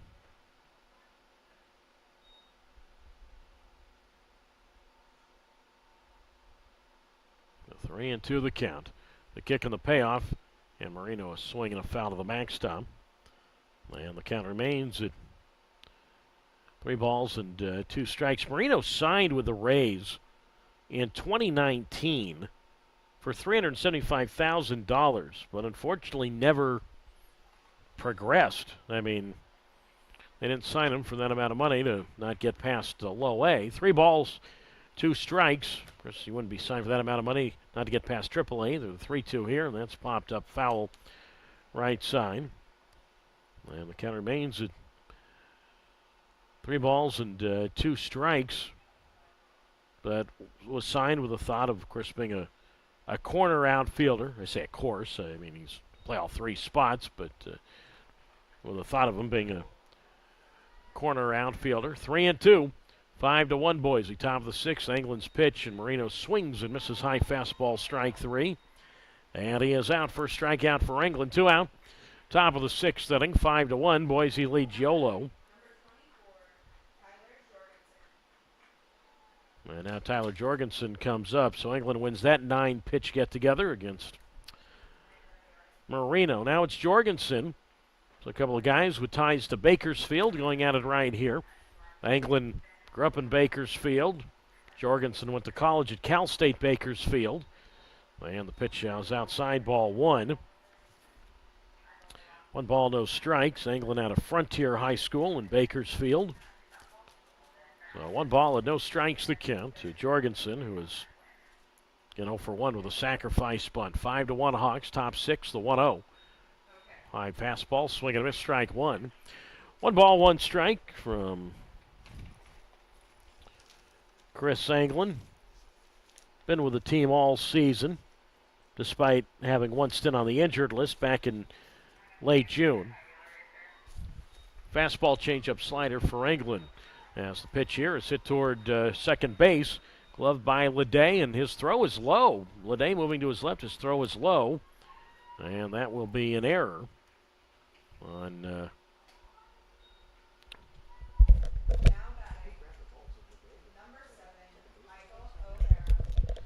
It'll be an error on the second baseman, Leday.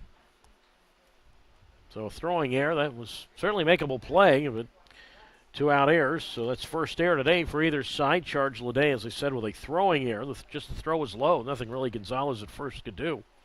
Top of the order now for the 4th time for the Boise Hawks. It's left fielder Michael O'Hara. And he swings and fouls onto the backstop, strike 1. And the count's at no balls and 1 strike.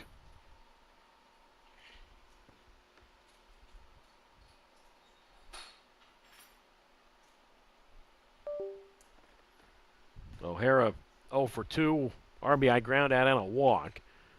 So Jorgensen at first, he goes. Pitch taken up and in, and Mendoza, the catcher, can't get a grip on the baseball. And it's a stolen base now for Tyler Jorgensen. So another runner at second base. Now I say another runner, another chance with a runner at second base for the Hawks. Jorgensen, that's his 15th steal this year in 18 tries. The count is at 1 ball and 1 strike. And the pitch, and O'Hara a swing and a miss, and that gets away from the catcher Mendoza. Now it's a strike, but on the wild pitch, Jorgensen moves over to third base. So it's been an error, a steal, and now a wild pitch. Sees Jorgensen at third with 2 out. First wild pitch charge to Anglin. That pitch was well out of the zone. Again, O'Hara came up empty, but the runner now at third, and Jorgensen 1 ball, 2 strikes, 2 outs, 5-1 Hawks. And the pitch, and O'Hara ground ball shortstop, gloved by Marine, and he will throw to Gonzalez at first.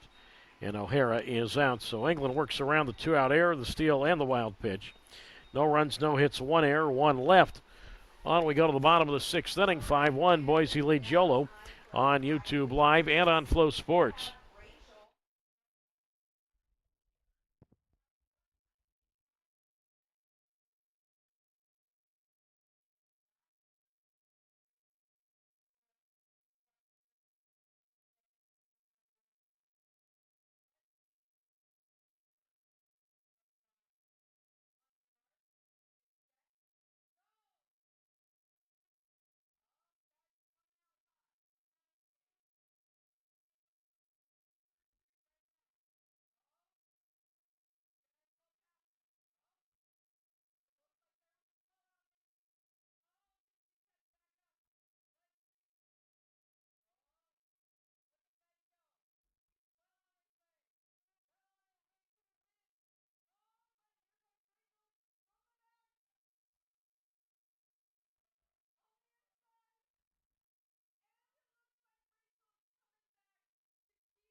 Moving on to the bottom of the 6th inning, 5-1, Boise leads Yolo. Doug Greenwald with you on YouTube Live and on Flow Sports. Top of the Yolo order for the 3rd time, it's the center fielder Braylon Skinner, and he takes outside ball 1. And the count's at 1 ball and no strikes. So it's Skinner, Marine, and Blackford. Again, top third of the order, Braylon Spears delivers, and Braylon Skinner swings, fly ball center field, but right there in the sun to make the catch is the center fielder Noah Marcello. 1 up and 1 down. And that'll bring up the shortstop in Braylon Marine.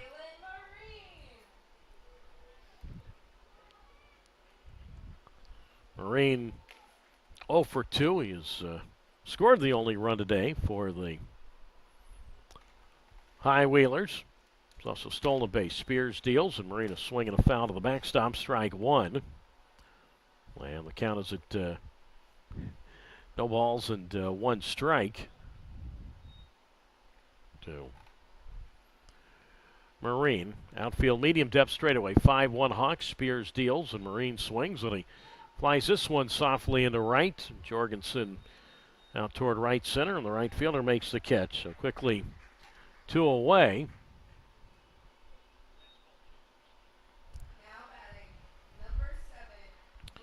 And now here is the designated hitter in Braden Blackford.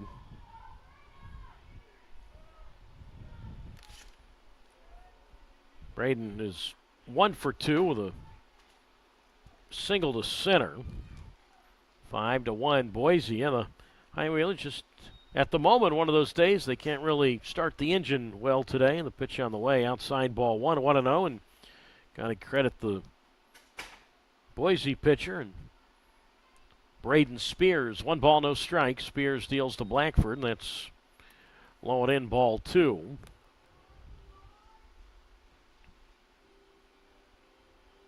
And the count now moves to 2 balls and no strikes. So here at Dobbins Stadium, which was built in 1986. Beautiful day for baseball here in Yolo County. The 2-0. And that's down the middle, strike 1. So 2 balls and a strike to count to Blackford, getting the at least day off defensively. 12th time this year Blackford is DH'd. Most times for a DH this year for Yolo, Alejandro Figueiredo, 13 times. Alejandro not in the lineup today. The 2-1 here, popped up foul. Third base side. The third baseman Viola cannot get it.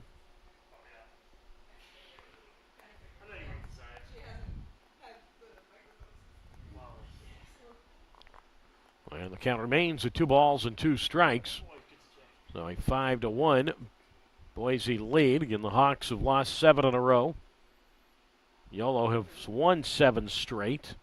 So a week ago at this time, Yolo was 7 games back of Boise, and now the 2 teams going into today are tied for first, along with Oakland.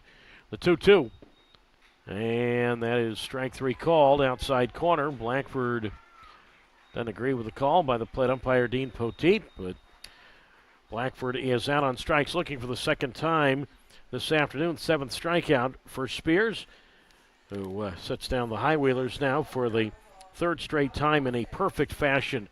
We go to the 7th, 5-1. Boise leads Yolo on YouTube Live and on Flow Sports.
Moving to the seventh inning, Boise 5, Yolo 1. Ethan Bates is the new Yolo pitcher. So Chris Englund today for the High Wheelers, 1 inning, 1 strikeout, and a wild pitch.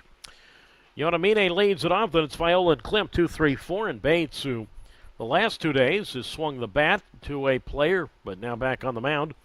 Misses outside, ball 1. 1 ball, no strikes to Yonamine. Infield hit and a run scored in that 2-run Boise fifth, the 1-0. Grounded foul up along third, strike 1. And the count is a 1 ball and 1 strike from Ethan Bates.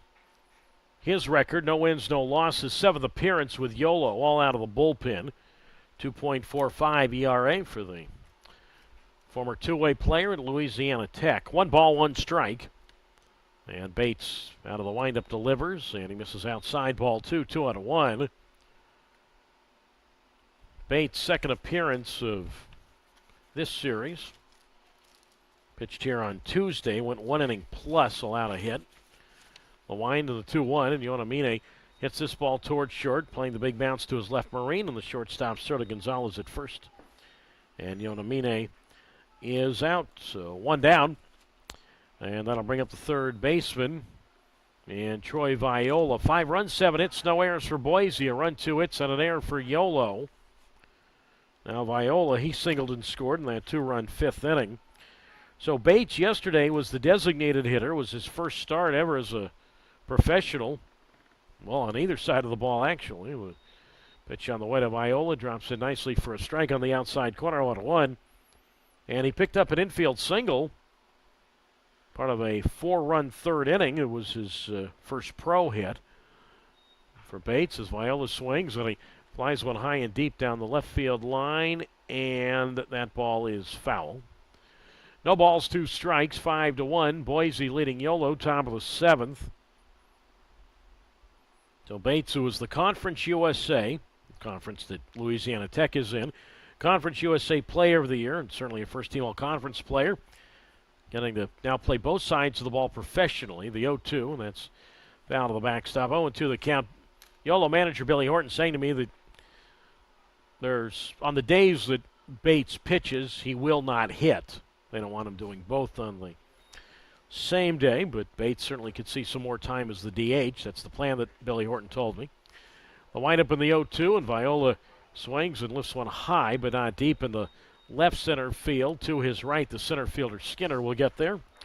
And he makes the catch, and Viola is out 2 down, and a 5-1 advantage for the Boise Hawks, leading the Yolo High Wheelers. And now here is Nick Klimt here at Dobbins Stadium, where it's 3:10 down the lines, 385 to the gaps, and it's 4:10 to straightaway center. 10-foot fence all the way around. Scoreboard is out in right center field. So now it's Klimt, a 2-run, 2-out double in the 5th. Swings here, grounds one to first. Backing up on the ball, Gonzalez. Underhand toss to the pitcher, Bates covering. And Klimt is out, so 3-1 on that play, and a perfect 7th inning for Ethan Bates. Stretch time from Davis, California. We go to the bottom half of the 7th inning. The score, Bakersfield. Boise 5 and Yolo 1 on YouTube Live and on Flow Sports.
Stretch time from Davis as we go to the bottom of the 7th inning. A 5-1 Boise lead over Yolo. And Jose Gonzalez leads it off. Braden Spears still out there for the Hawks. So Jose Gonzalez, Bobby Leday, Tanner Smith. Time for the High Wheelers to get going. Batters 4, 5, and 6. And the first pitch to Gonzalez lifted high and foul left side, strike one. And the count is at no balls and 1 strike to Jose, who has the only RBI for Yolo today. That was in the first inning. He's 1 for 2. The kick in the 0-1, and that's up and away, ball 1. 1 ball and 1 strike to count. So at the moment, Spears has worked 6 innings, and that matches his longest outing of the year. The 1-1, and Gonzalez have fouled to the backstop 1-2. So the next out he records would then be his longest outing of the season. Again, he pitched twice in the series at Oakland. He was 1-1 in his 2 starts at Raimondi Park. 1 ball, 2 strikes, 5-1 Boise and the pitch, and that is up and away, ball 2. So 2 balls and 2 strikes. Won the game on August 13th and lost the game on August 18th at Spears. So chance to pitch 3 times in Northern California in his home area. The 2-2 to Gonzalez. Low and in, ball 3. 3 balls, 2 strikes.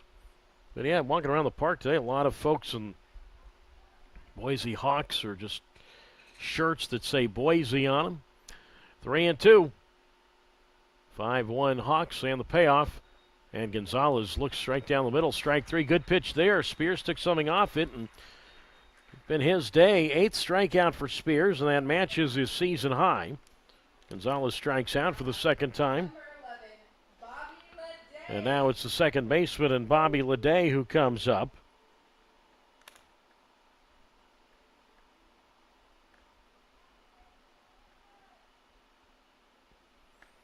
Leday, he's 0 for 2. He has struck out swinging. He's reached down to 4th, and he looks outside, ball 1. Well, the count moves now to 1 ball and no strikes. And the pitch on the way, and Leday swings and misses strike 1. 1 ball and 1 strike to count. Still trying to find out game 2 of that doubleheader, what the deal is. I know they went, the Ballers did win apparently on a knockout round, so they win both games today in the doubleheader up at Northern Colorado. 1 ball, 1 strike, 1 out. And the pitch, and Leday a swing and a foul at the plate, strike 2. 1 ball and 2 strikes. So again, Oakland will not play tomorrow. So Oakland, mentioned Oakland, Yolo, and Boise all coming into today. 21-13 in the second half, a 3-way first place tie entering action. The 1-2, and Leday takes low and in, ball 2, 2-2. So Oakland right now is at 23-13 after their doubleheader sweep today. The 2-2, and a swing and a miss. Fastball, strike 3. Leday is out, so now a season high in strikeouts for Spears with 9. Spears is set down now the last 11 High Wheelers. Ever since the leadoff single by Blackford in the 4th, it's been 11 straight High Wheelers set down by Spears. 2 out. Now Tanner Smith, he's 0 for 1 with a walk. 5-1 Boise, bottom 7. And the pitch to Tanner is outside, ball 1. 1 ball, no strikes. Mentioned the 4-run Boise lead. That's the largest for them this series. So 1 ball, no strikes. And the pitch on the way, and that is outside, ball 2. So that moves the count to 2-0 to Tanner Smith with David Glancy on deck. Spears working on the high set and the pitch, and that's foul to the backstop. So 2-1 the count.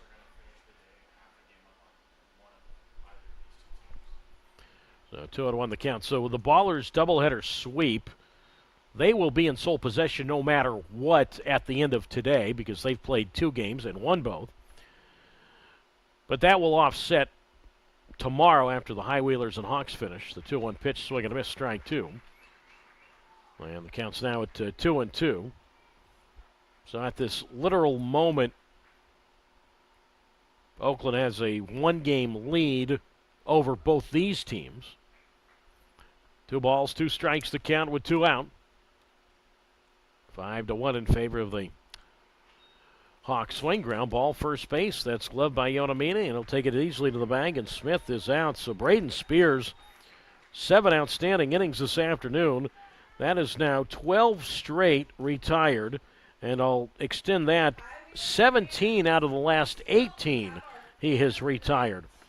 Nothing across. We go to the 8th, 5-1. Boise leading Yolo on YouTube Live and on Flow Sports.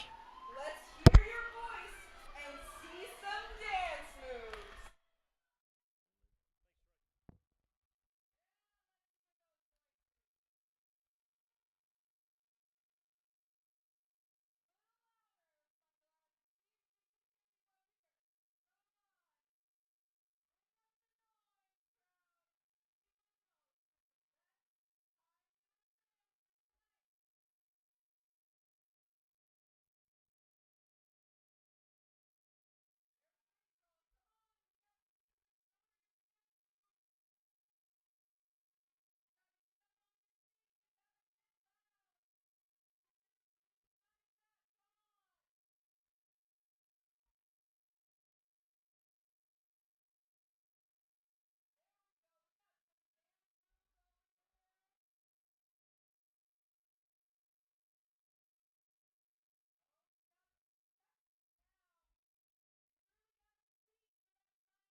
Heading to inning number 8, 5 runs, 7 hits, and no errors for Boise. A run, 2 hits, and an error for Yolo. Doug Greenwald with you on YouTube Live and on Flow Sports.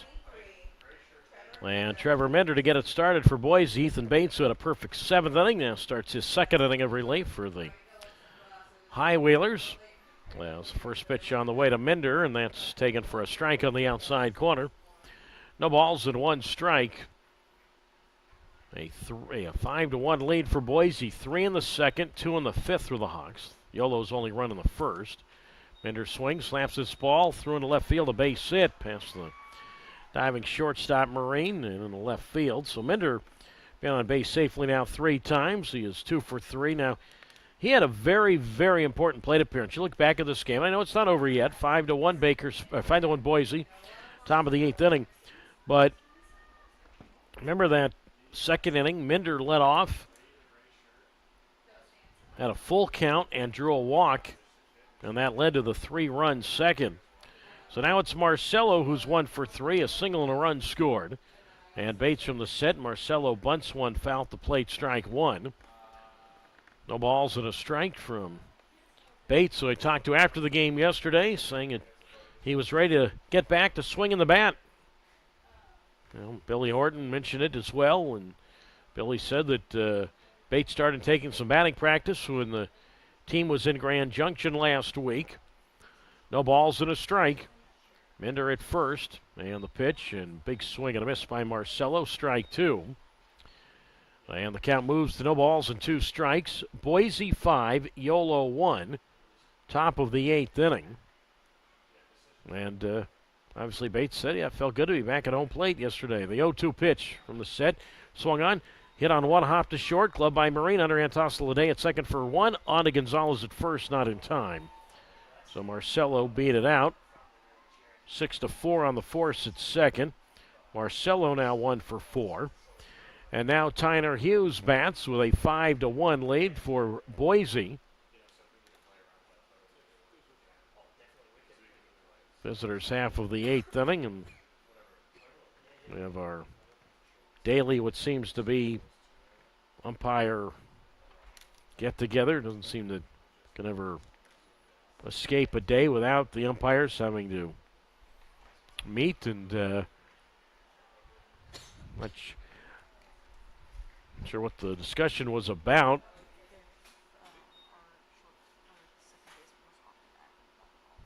I guess they thought that, or I guess the Boise manager, Gary Van Tol, thought that maybe Leday was not at second base or did not touch second when getting the ball from the shortstop Marine. Who knows? But anyway, I think the umpires came together and said they're going to stick with the out.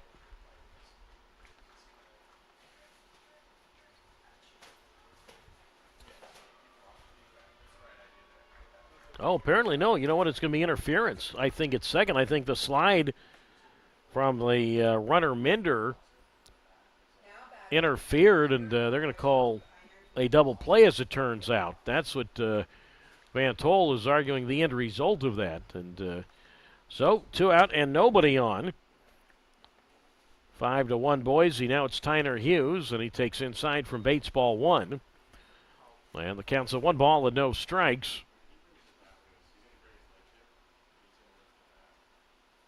So that'll go as a 6-4-3 double play. Well, 1-0 pitch, and that's a swing and a miss. Strike 1. 1 ball and 1 strike. So I guess they called Minder out for sliding too hard into the second baseman in Leday. So 6-4-3 on the double play. We'll call it the 1-1. Breaking ball, swing and a miss. Strike 2. And the count now at 1 ball and 2 strikes.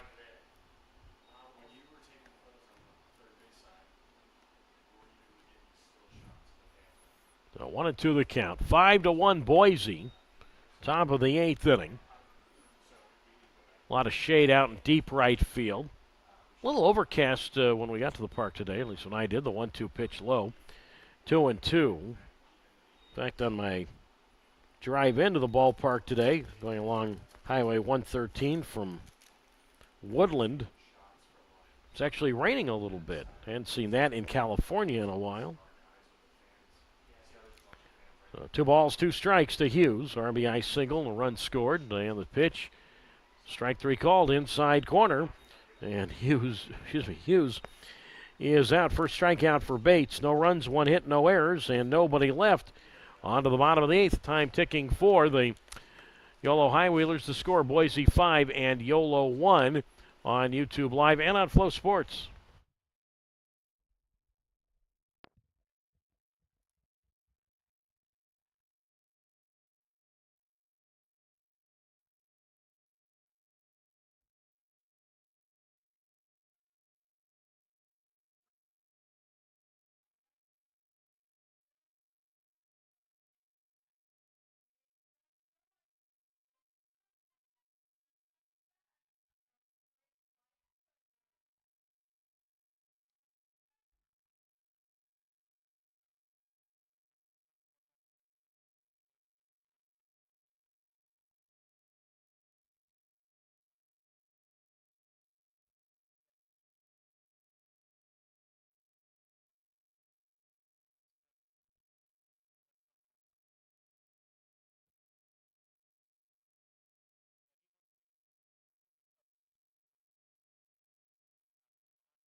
We go to the bottom of the 8th inning, and again the clock starting to tick for Yolo. 5-1 Boise. Well, you know, Boise, or obviously Yolo has been played very well of late. 7 straight wins, 10 out of their last 11 games. The High Wheelers have won.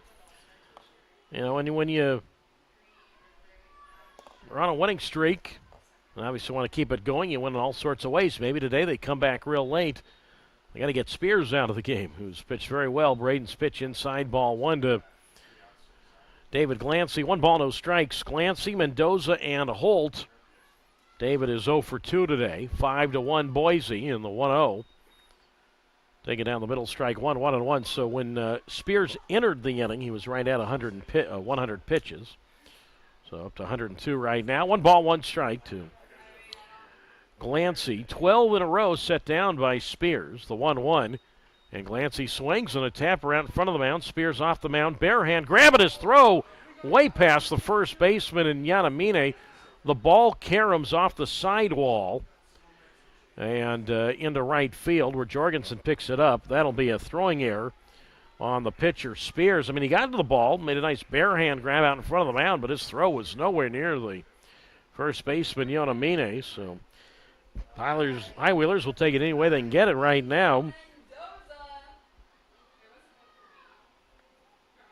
Next, Spears had retired 17 of the last 18 batters he had seen up until that point. Now it's Mendoza. He's 0 for 2.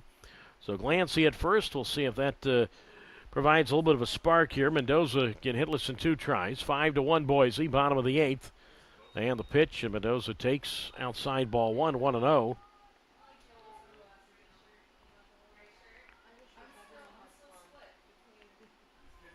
Yeah, 17 out of 18 he had retired up until his own error a moment ago. Each team with an error. The kick of the 1-0, and Mendoza takes outside ball 2. 2 balls, no strikes. Speaking of pitchers who pitched well today, how about Toronto? Blue Jay pitcher Bowden Francis today taking a no-hitter into the 9th inning. The 2-0 pitch, and that's outside 3-0.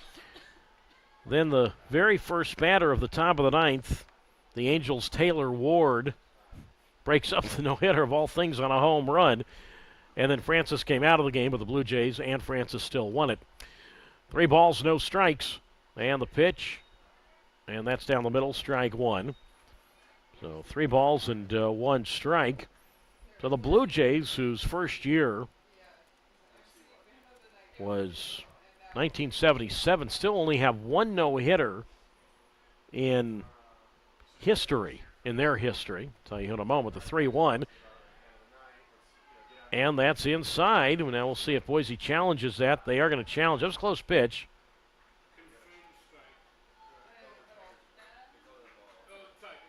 And it's been confirmed a ball. So Glancy to second, Mendoza to first, an error and now a walk. Normally not a good recipe, but that's Boise's problem at the moment. However, what's Yolo's problem at the moment is it's 5-1 Boise. Bottom of the 8th, 2 out, and nobody on. And now Travis Holt comes up. Yeah, Bowden Francis today for Toronto made a bid to become just the 2nd Blue Jay ever to pitch a no-hitter. Dave Steve, the only Toronto pitcher ever to do that. Toronto big league pitcher ever to do that. September 2nd of 1990. When he defeated the then Cleveland Indians. So the Blue Jays now into their 48th season. But only 1 no-hitter. Dave Stieb, I know one other time came within an out away. So Stieb has got 1 no-hitter. And then one other time, as I said, he came within 1 out from having another one. But anyway, Bowden Francis, 8 no-hit innings today. Broken up on the Taylor Ward home run, but as I said, the Blue Jays and Francis still winners this afternoon. So Glancy's at second, Mendoza at first, 5-1 Boise, bottom of the 8th. So first time really since the first inning that the High Wheelers have any sort of what you could say rally. And we'll see if this is all for Spears. Again, we cannot see where the bullpens are. Gary Van Tol, the Boise manager, on his way to the mound, and looks like the Hawks are going to go to the bullpen.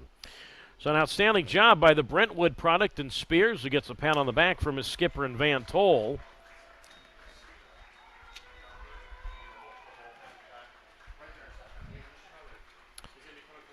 And the Hawks fans and probably the Spears fans and family making the trip up from Brentwood, and he gets a hug from his teammates in that third base Boise dugout. So we'll step out. Things getting a little interesting now. 2 on, nobody out.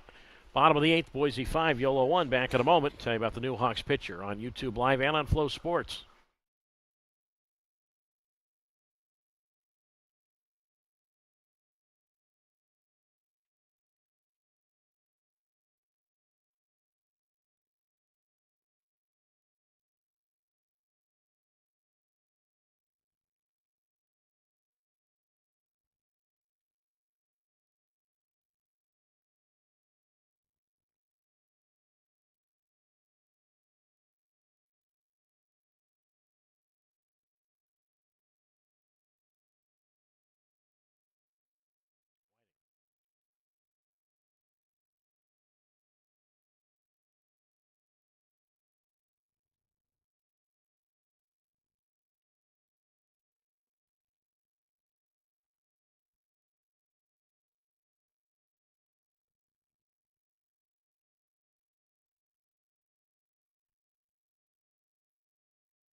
We're in the bottom of the 8th inning and a 5-1 advantage for the Boise Hawks over the Yolo High Wheelers. And Blake Whiting makes his second appearance of this series. And also a Northern California product from Oakdale, not far from Modesto. Whiting formerly in the Brewers system, 6'2", 185 pounds. And he is 25 years old. So 5-1 in favor of the Boise Hawks. We are in the bottom of the 8th inning. So Glancy reached on the throwing error by the pitcher Spears, and then Mendoza draws a walk. And now Holt comes up, and if Holt gets on here, pending nobody on the bases makes it out, then Yolo would have the tying run come up next. So it's Holt who digs in. He is 0 for 2. The numbers for Blake Whiting, no wins, no losses, 4.15 ERA, 13th appearance, all out of the bullpen. Corner's expecting a bunt here. They're on the grass. The pitch to Holt takes all the way, and that is outside, ball 1.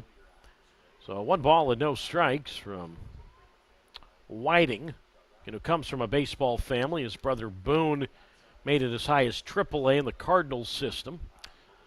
1 ball, no strikes. 5-1 Boise and the pitch, and Holt takes.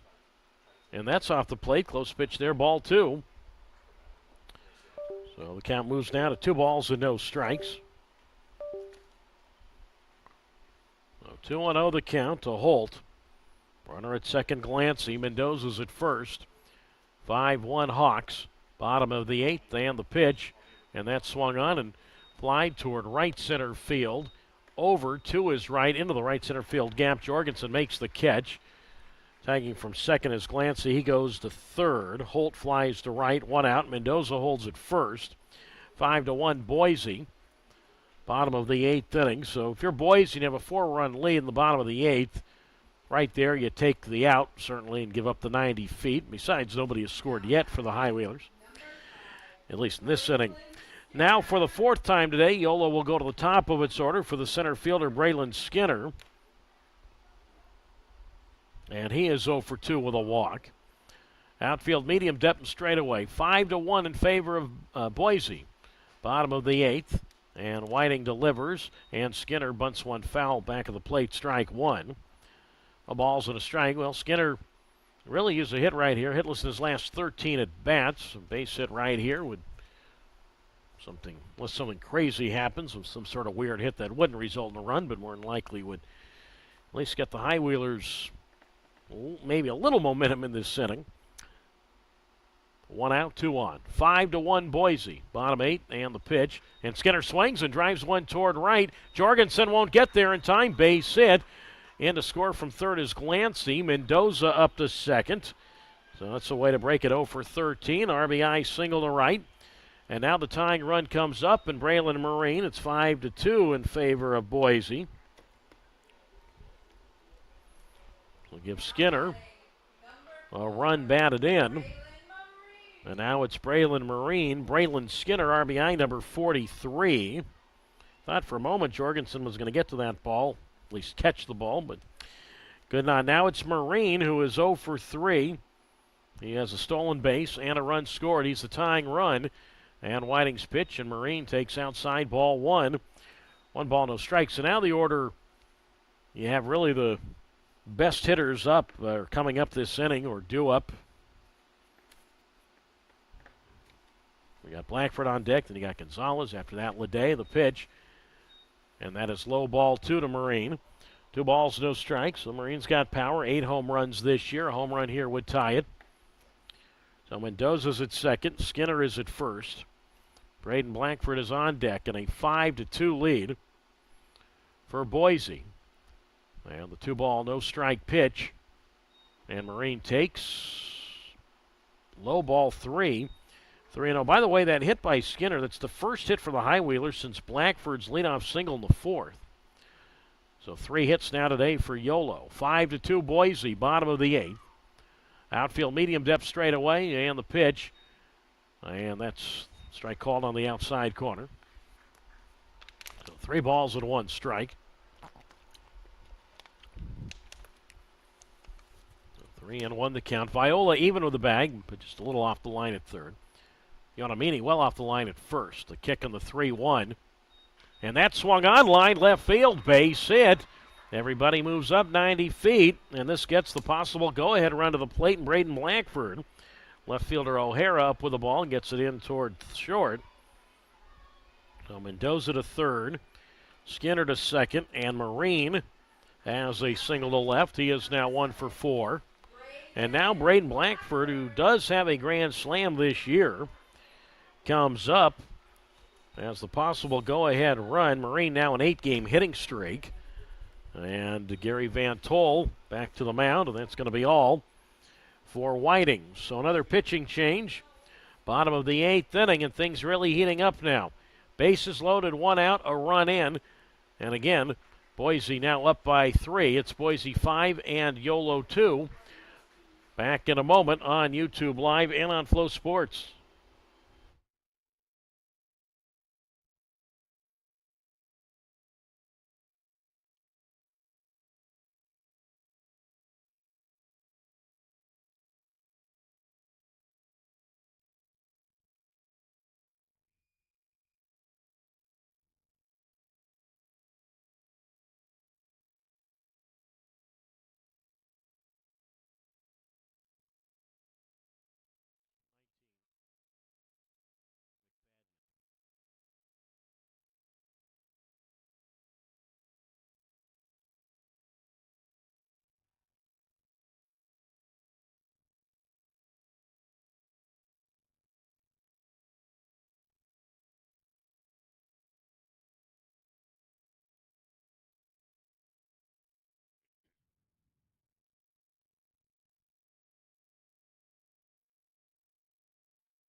The new pitcher for the Boise Hawks, the third pitcher for them this inning. We're in the bottom of the 8th, and it's left-hander Blake McFadden. Second appearance of the series for the Boise area native in McFadden. 6'3", 215 pounds, 26 years old, from Meridian, Idaho. That's a suburb of Boise.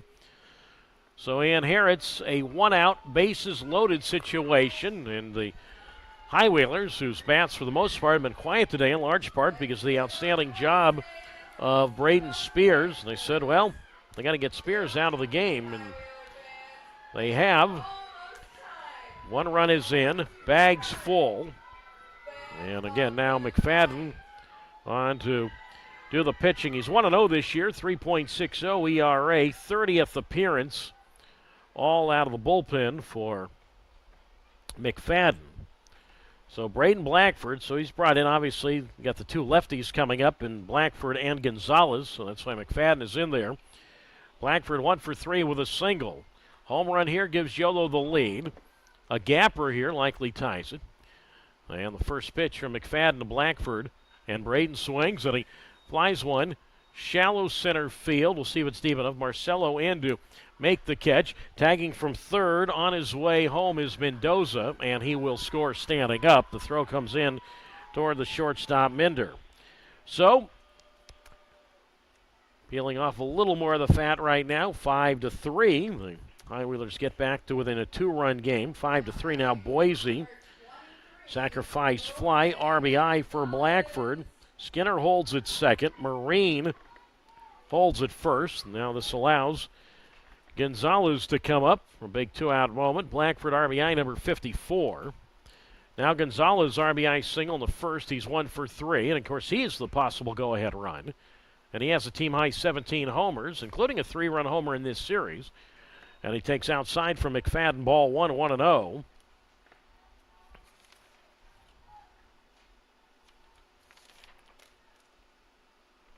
So 1 ball and no strikes the count. Outfield fairly deep straight away, and Jose takes up and away, ball 2, 2-0. Again, Gonzalez, the team leader in homers with 17, team leader in RBIs with 72. Runner at second base, Skinner. Marine at first. Both have good speed. 5-3, Boise, bottom of the 8th. And the 2-ball, no strike pitch. And breaking ball. Gonzalez well out in front of it. Comes up empty right there. Strike 1. 2 balls, 1 strike. Well, Gonzalez would love to find the gap. Outfield, Mitchin fairly deep straight away. Gonzalez would love to pull one down the right field line. Right fielder Jorgensen well off the line, the 2-1. And a big swing and a miss, strike two by Jose. So 2 balls and 2 strikes from Blake McFadden, who went to a good Division II baseball program right in the Boise area over in Nampa, Northwest Nazarene. Bobby Leday is on deck. Skinner's at second, Marines at first. 5-3 Boise, 2 out, 2 on. And the pitch, swing and a miss, strike 3. Good pitch by McFadden.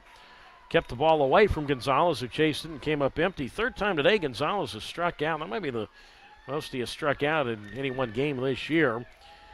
And that is the first strikeout for McFadden. But Yolo, a little bit of noise here in the 8th inning. 2 runs, 2 hits. There was 1 error, and 2 left. We go to the 9th. Boise 5, Yolo 3. Boise will have a new pitcher when we get back on YouTube Live and on Flow Sports.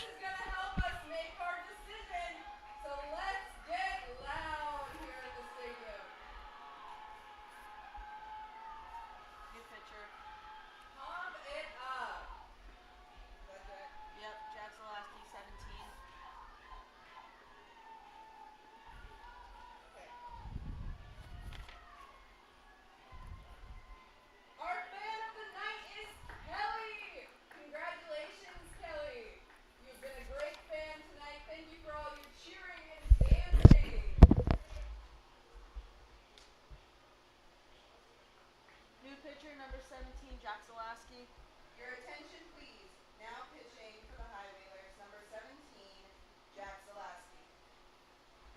Sorry, it took me a second. No, that wasn't you. I was like, had to finish the fade in that reach. I wanted to make sure we had his, Give it up one more time for Kelly.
We go to the 9th inning. So the High Whalers tightening things up a little bit at 5-3 in favor of Boise. Jack Zalaski comes on to do the pitching for the High Whalers. So great job by Braden Spears, the starter today for the Hawks. As the first pitch on the way is a strike on the inside corner. No balls and a strike to Patrick Marino. Then it's Jorgensen, and after that, the top of the Boise order for the left fielder O'Hara. 8-9-1. Zalaski deals, swinging a ground ball off the glove of Zalaski. Picks the ball up just on the backside of the rubber on the mound and still has time to throw to Gonzalez at first to retire Marino. 1 out. Top of the 9th inning. 5 runs, 8 hits, and an error for the visiting Hawks. 3-4-1 for the hometown High Whalers. So now it's the right fielder and Tyler Jorgensen. I mentioned great job by Braden Spears, and I was just out taking a walk just outside the concourse a moment ago, and just met Braden's dad, Darren. Came by and introduced himself. So now it's Jorgensen, and he flies this one to left field. Glancy with his shades on is right there in the sun to make the catch, quickly 2 out. So I really appreciate the kind words Darren had to say about our broadcast setup. Thank you very much, and I flipped that conversation over and told Darren how impressed I was with his son today in Braden Spears, who did a great job. The Boise starter, 7+ innings, allowed 2 hits, 3 runs, 2 earned, 3 walks, and his 9 strikeouts is a season high for him. Top of the Boise order for the 5th time for the left fielder and Michael O'Hara. He takes outside from Zalaski, ball 1, 1-0. But Darren telling me the family still lives in Brentwood. And again, thank you to Darren for coming by. Says he'll try and come by tomorrow.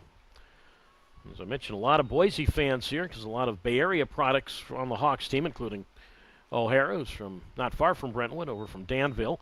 And he loops this one towards center field. On comes Skinner. He won't get there in time. Ball lands in front of Skinner, a base hit. First hit for O'Hara in this game. He's now 1 for 4 with an RBI ground out and a walk. And now it's Mikey Onomine. But again, really appreciate Darren coming by to say hi.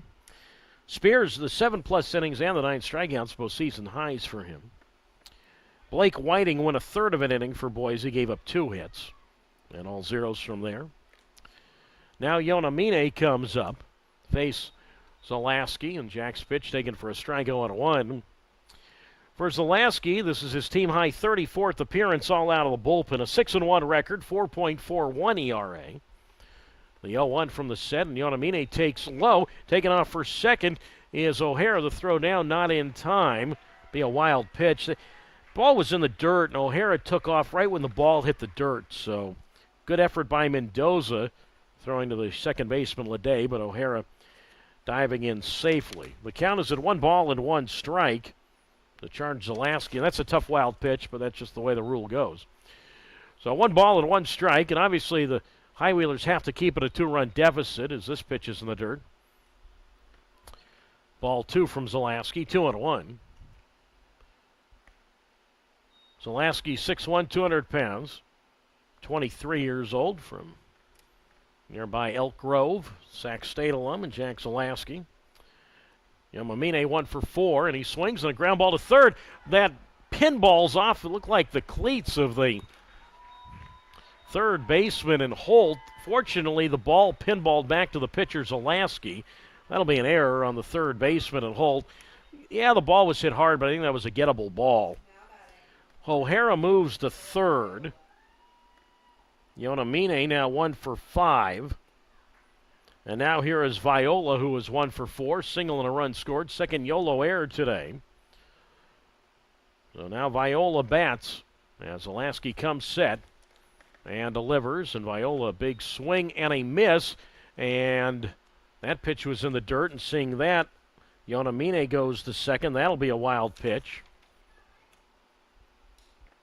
It's now the 5th wild pitch today by the High Wheelers. And again, remember, I know a wild pitch is a wild pitch, but these haven't been pitches that have gone all the way to the backstop or gone behind batters or gone way outside. These have been balls in the dirt, and runners are able to get a good read off it. The 0-1, and Viola swings, ground ball foul up along third, strike 2.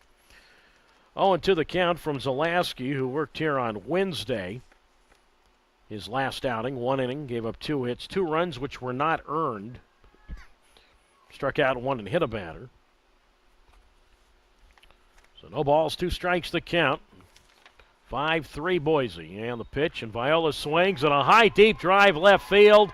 And eventually we're going to see that power from Troy Viola. There it is, 3-run homer, and that is an absolute backbreaker right there.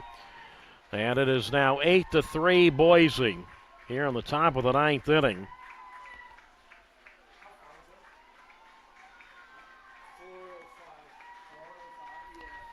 Estimated distance 405 feet there by Viola. First home run of the series for the Hawks. It's his team high 25th. RBIs 86, 87, and 88. And it comes with 2 out and 2 strikes. And right when the High Wheelers are able to inch a little closer, it's now an 8-3 Hawks lead. And now it's Klimp who takes outside ball 1.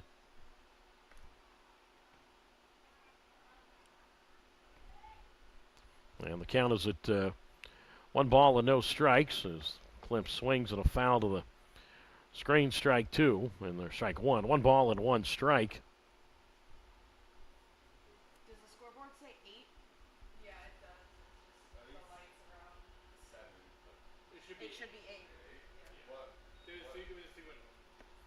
1 ball, 1 strike, and Klimp takes outside 2-1. So 2 out and nobody on. Remember, so let's get 2 out and nobody on, then the single by O'Hara, and then the fielding error. Albeit it was a tough error, but it was an error on the ball hit to the third baseman Holt.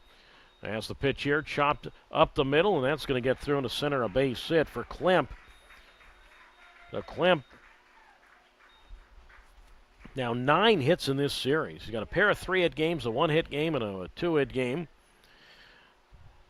Hit number 11 for Boise. It is 8-3 Hawks. Here in the top half of the 9th inning. The home run allowed by Zalaski. That's the 5th he's given up this season.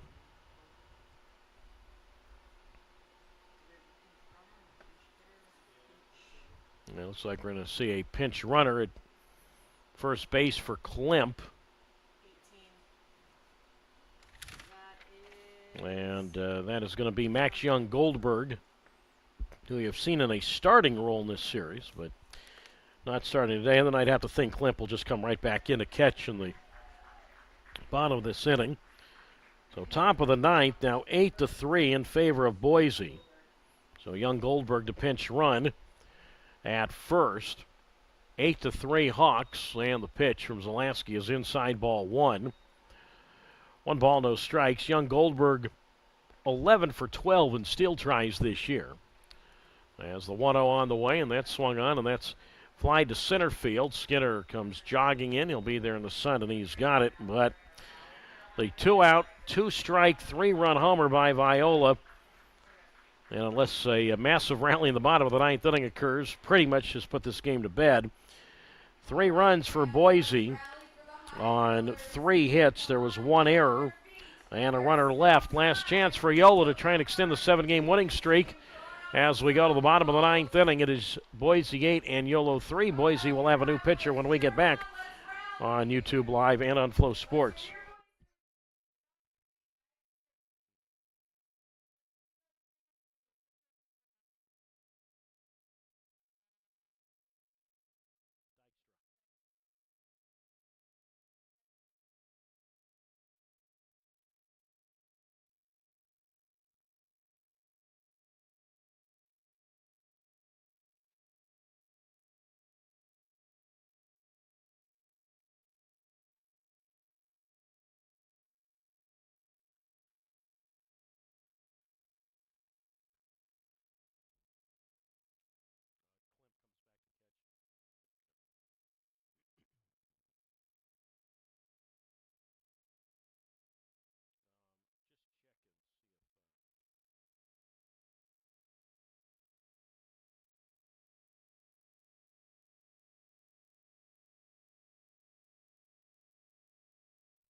Well, last chance for Yolo. We go to the bottom of the 9th inning. It is 8-3 Boise. And Casey Dykstra, who is the losing pitcher here on Wednesday, comes on to work the 9th.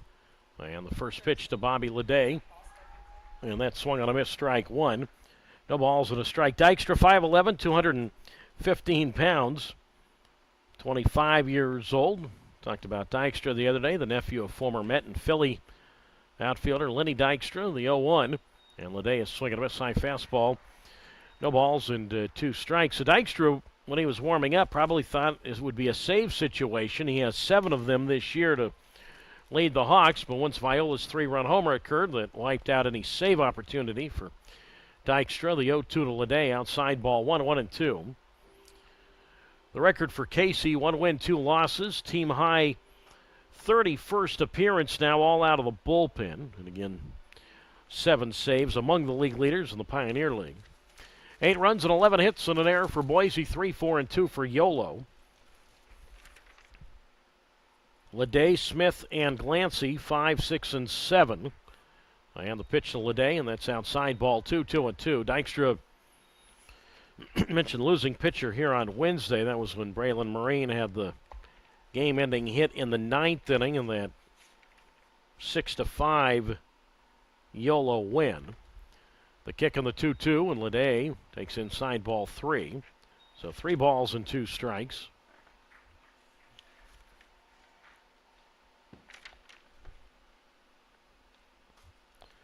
So 3 balls, 2 strikes. 8-3 Hawks. Bottom 9 and the pitch. And Leday swings, and he flies this one to left field. O'Hara is right there, and he makes the catch. 1 out. So Leday now 0 for 4. And now Tanner Smith will come to the plate. And I realize the High Whalers have a chance to get that game, or to make up half a game tomorrow. Remember, Oakland swept a doubleheader today at Northern Colorado. Oakland will not play tomorrow. These two teams still play tomorrow. The pitch on the way to Smith from Dykstra. Swing and a miss at a breaking ball. Strike 1-0-1. So unless something really bizarre happens in the bottom of the 9th inning, Yolo will fall a game and a half back in the 3rd behind Oakland and 1 back of Boise. Remember, each of these teams have a streak of 7 coming into today. Yolo a 7-game winning streak. Boise a 7-game losing streak. Next pitch low and in, ball 1. 1 ball, 1 strike to Smith, who's 0 for 2 with a walk. 8-3 Hawks on the 1-1 from Casey Dykstra. Foul to the screen, 1 and 2. Final line on Blake McFadden of Boise, 2/3 of an inning and a strikeout. Got that big strikeout of Jose Gonzalez when Jose was up as the possible go-ahead run on the bottom of the 8th inning. 1 ball, 2 strikes. Dykstra delivers, and Smith flies this one towards center. Marcelo a long way to go, and he won't get there. The ball is 1 hop to the wall, and Tanner Smith will go into second base with a 1-out stand-up double as Marcelo gets the ball in towards short. And now David Glancy will come up to face Casey Dykstra. Dykstra, 2nd year with Boise. He's also had some time as an outfielder in the American Association. We didn't really have time to talk about it the other day, but 2 years ago, Dykstra was with Lake Country, a team that plays near Milwaukee, an MLB Partner League team. Was an outfielder with the Lake Country Dockhounds, and also was an outfielder at Division II Azusa Pacific, much like his Uncle Lenny. Now, Lenny didn't go to Azusa Pacific, but was an outfielder like Lenny. Clancy swings here, a tapper towards short. Charged and gloved by Minder, and he'll throw over to Yonamine at first. And Clancy is out. He's now 0 for 4 today with a run scored. 2 out. And now Yolo is down to its last out for the catcher, Angel Mendoza. An 8-3 Boise lead, top of the 9th inning. A pair of 3-run innings today for Boise, by the way. 3 in the 2nd, 2 in the 5th, 3 in the 8th. Or 3 in the 9th, I should say. Yolo a run in the 1st and 2 in the 8th. Now it's Mendoza, part of the 2-run 8th for Yolo with a walk and a run scored. He's 0 for 2. And the pitch, and Angel a big swing and a miss, strike 1. And the count is a no balls and 1 strike. So tomorrow we'll start the YouTube live feed and the Flow Sports feed at 4 o'clock Pacific time. Final game of this 6-game series. Yolo still a chance to win 5 out of 6 in this set. Of course, I guess they still have a chance today, but it would be quite a story. As a breaking ball taken for a strike on the, on the inside corner, 0-2. Tomorrow for Boise, right-hander Luke Malone, and for Yolo, right-hander Ben Ferrer. Yolo down to its last strike, lead at 3rd by Smith. And the 0-2 Dykstra deals, and Mendoza swings and misses fastball, strike 3. And the ball game is over. And so is the 7-game winning streak for Yolo and the 7-game losing streak for Boise. So Dykstra's first strikeout today is his last this afternoon. No runs, 1 hit, no errors, and 1 man left. Final score this afternoon, it was the Boise Hawks 8 And the Yolo High Wheelers 3 is Boise out to shake hands around the mound. So Dykstra, as I said, comes in and strikes out one here this afternoon in his one inning. Here are the final totals. First for the Boise Hawks. Overall now 47-36 and 22-13 in the second half.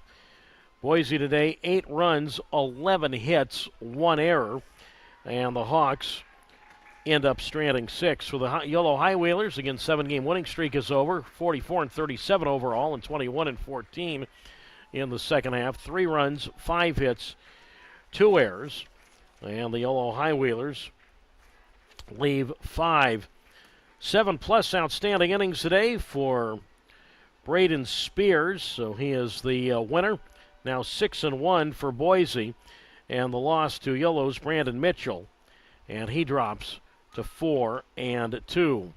Time of today's game, 2 hours and 44 minutes. And again, by company policy, we do not announce the attendance. The final pitching lines for Spears and Boise, 7+ innings, 2 hits, 3 runs, 2 earned, 3 walks, 9 strikeouts.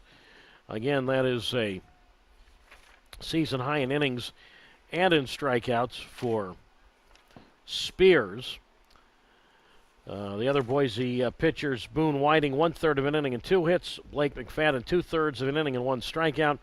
Casey Dykstra, 1 shutout inning, 1 hit, no walks, and 1 strikeout. For Yolo starter and the losing pitcher, Brandon Mitchell, 5 innings, 7 hits, 5 runs all earned, 2 walks, 4 strikeouts, 2 wild pitches. Chris Englund, 1 inning, 1 strikeout and a wild pitch. Ethan Bates, 2 shutout innings, 1 hit, 1 strikeout. And Jack Zalaski, 1 inning, 3 hits, 3 runs, none earned, no walks, no strikeouts, 2 wild pitches, and a home run. The game-deciding inning was in the second. Boise struck for 3 runs, a leadoff walk to the shortstop, Trevor Minder. And then eventually in the inning, an RBI single by the second baseman, Tyler Hughes, an RBI single by the designated hitter in Patrick Marino. And then at the top of the order for the second time, an RBI groundout by the left fielder, Michael O'Hara. Boise added 2 more runs in the 5th, a 2-out RBI double by the catcher, Nick Klimp. And then in the 9th, when it was 5-3 Boise, they started the rally with 2 out and nobody on. And eventually, we knew one time or another we're going to see the massive power from the third baseman in Troy Viola, and that he did. A 3-run homer with 2 out and 2 strikes on an 0-2 count from Jack Zalaski, and that made it 8-3 Boise. First homer of the series for the Hawks, Viola's 25th homer, and RBIs 86, 87, and 88. So the real backbreaker is the fact that the Hawks, 5 of the 8 runs today, and you look at the difference in the game, that 8-3 Boise win, 5 of the 8 runs came with 2 out. Yolo had a run in the first, RBI single by Jose Gonzalez. 2 in the 8th inning, an RBI single by the center fielder Braylon Skinner, who was at the top of the order for the 4th time.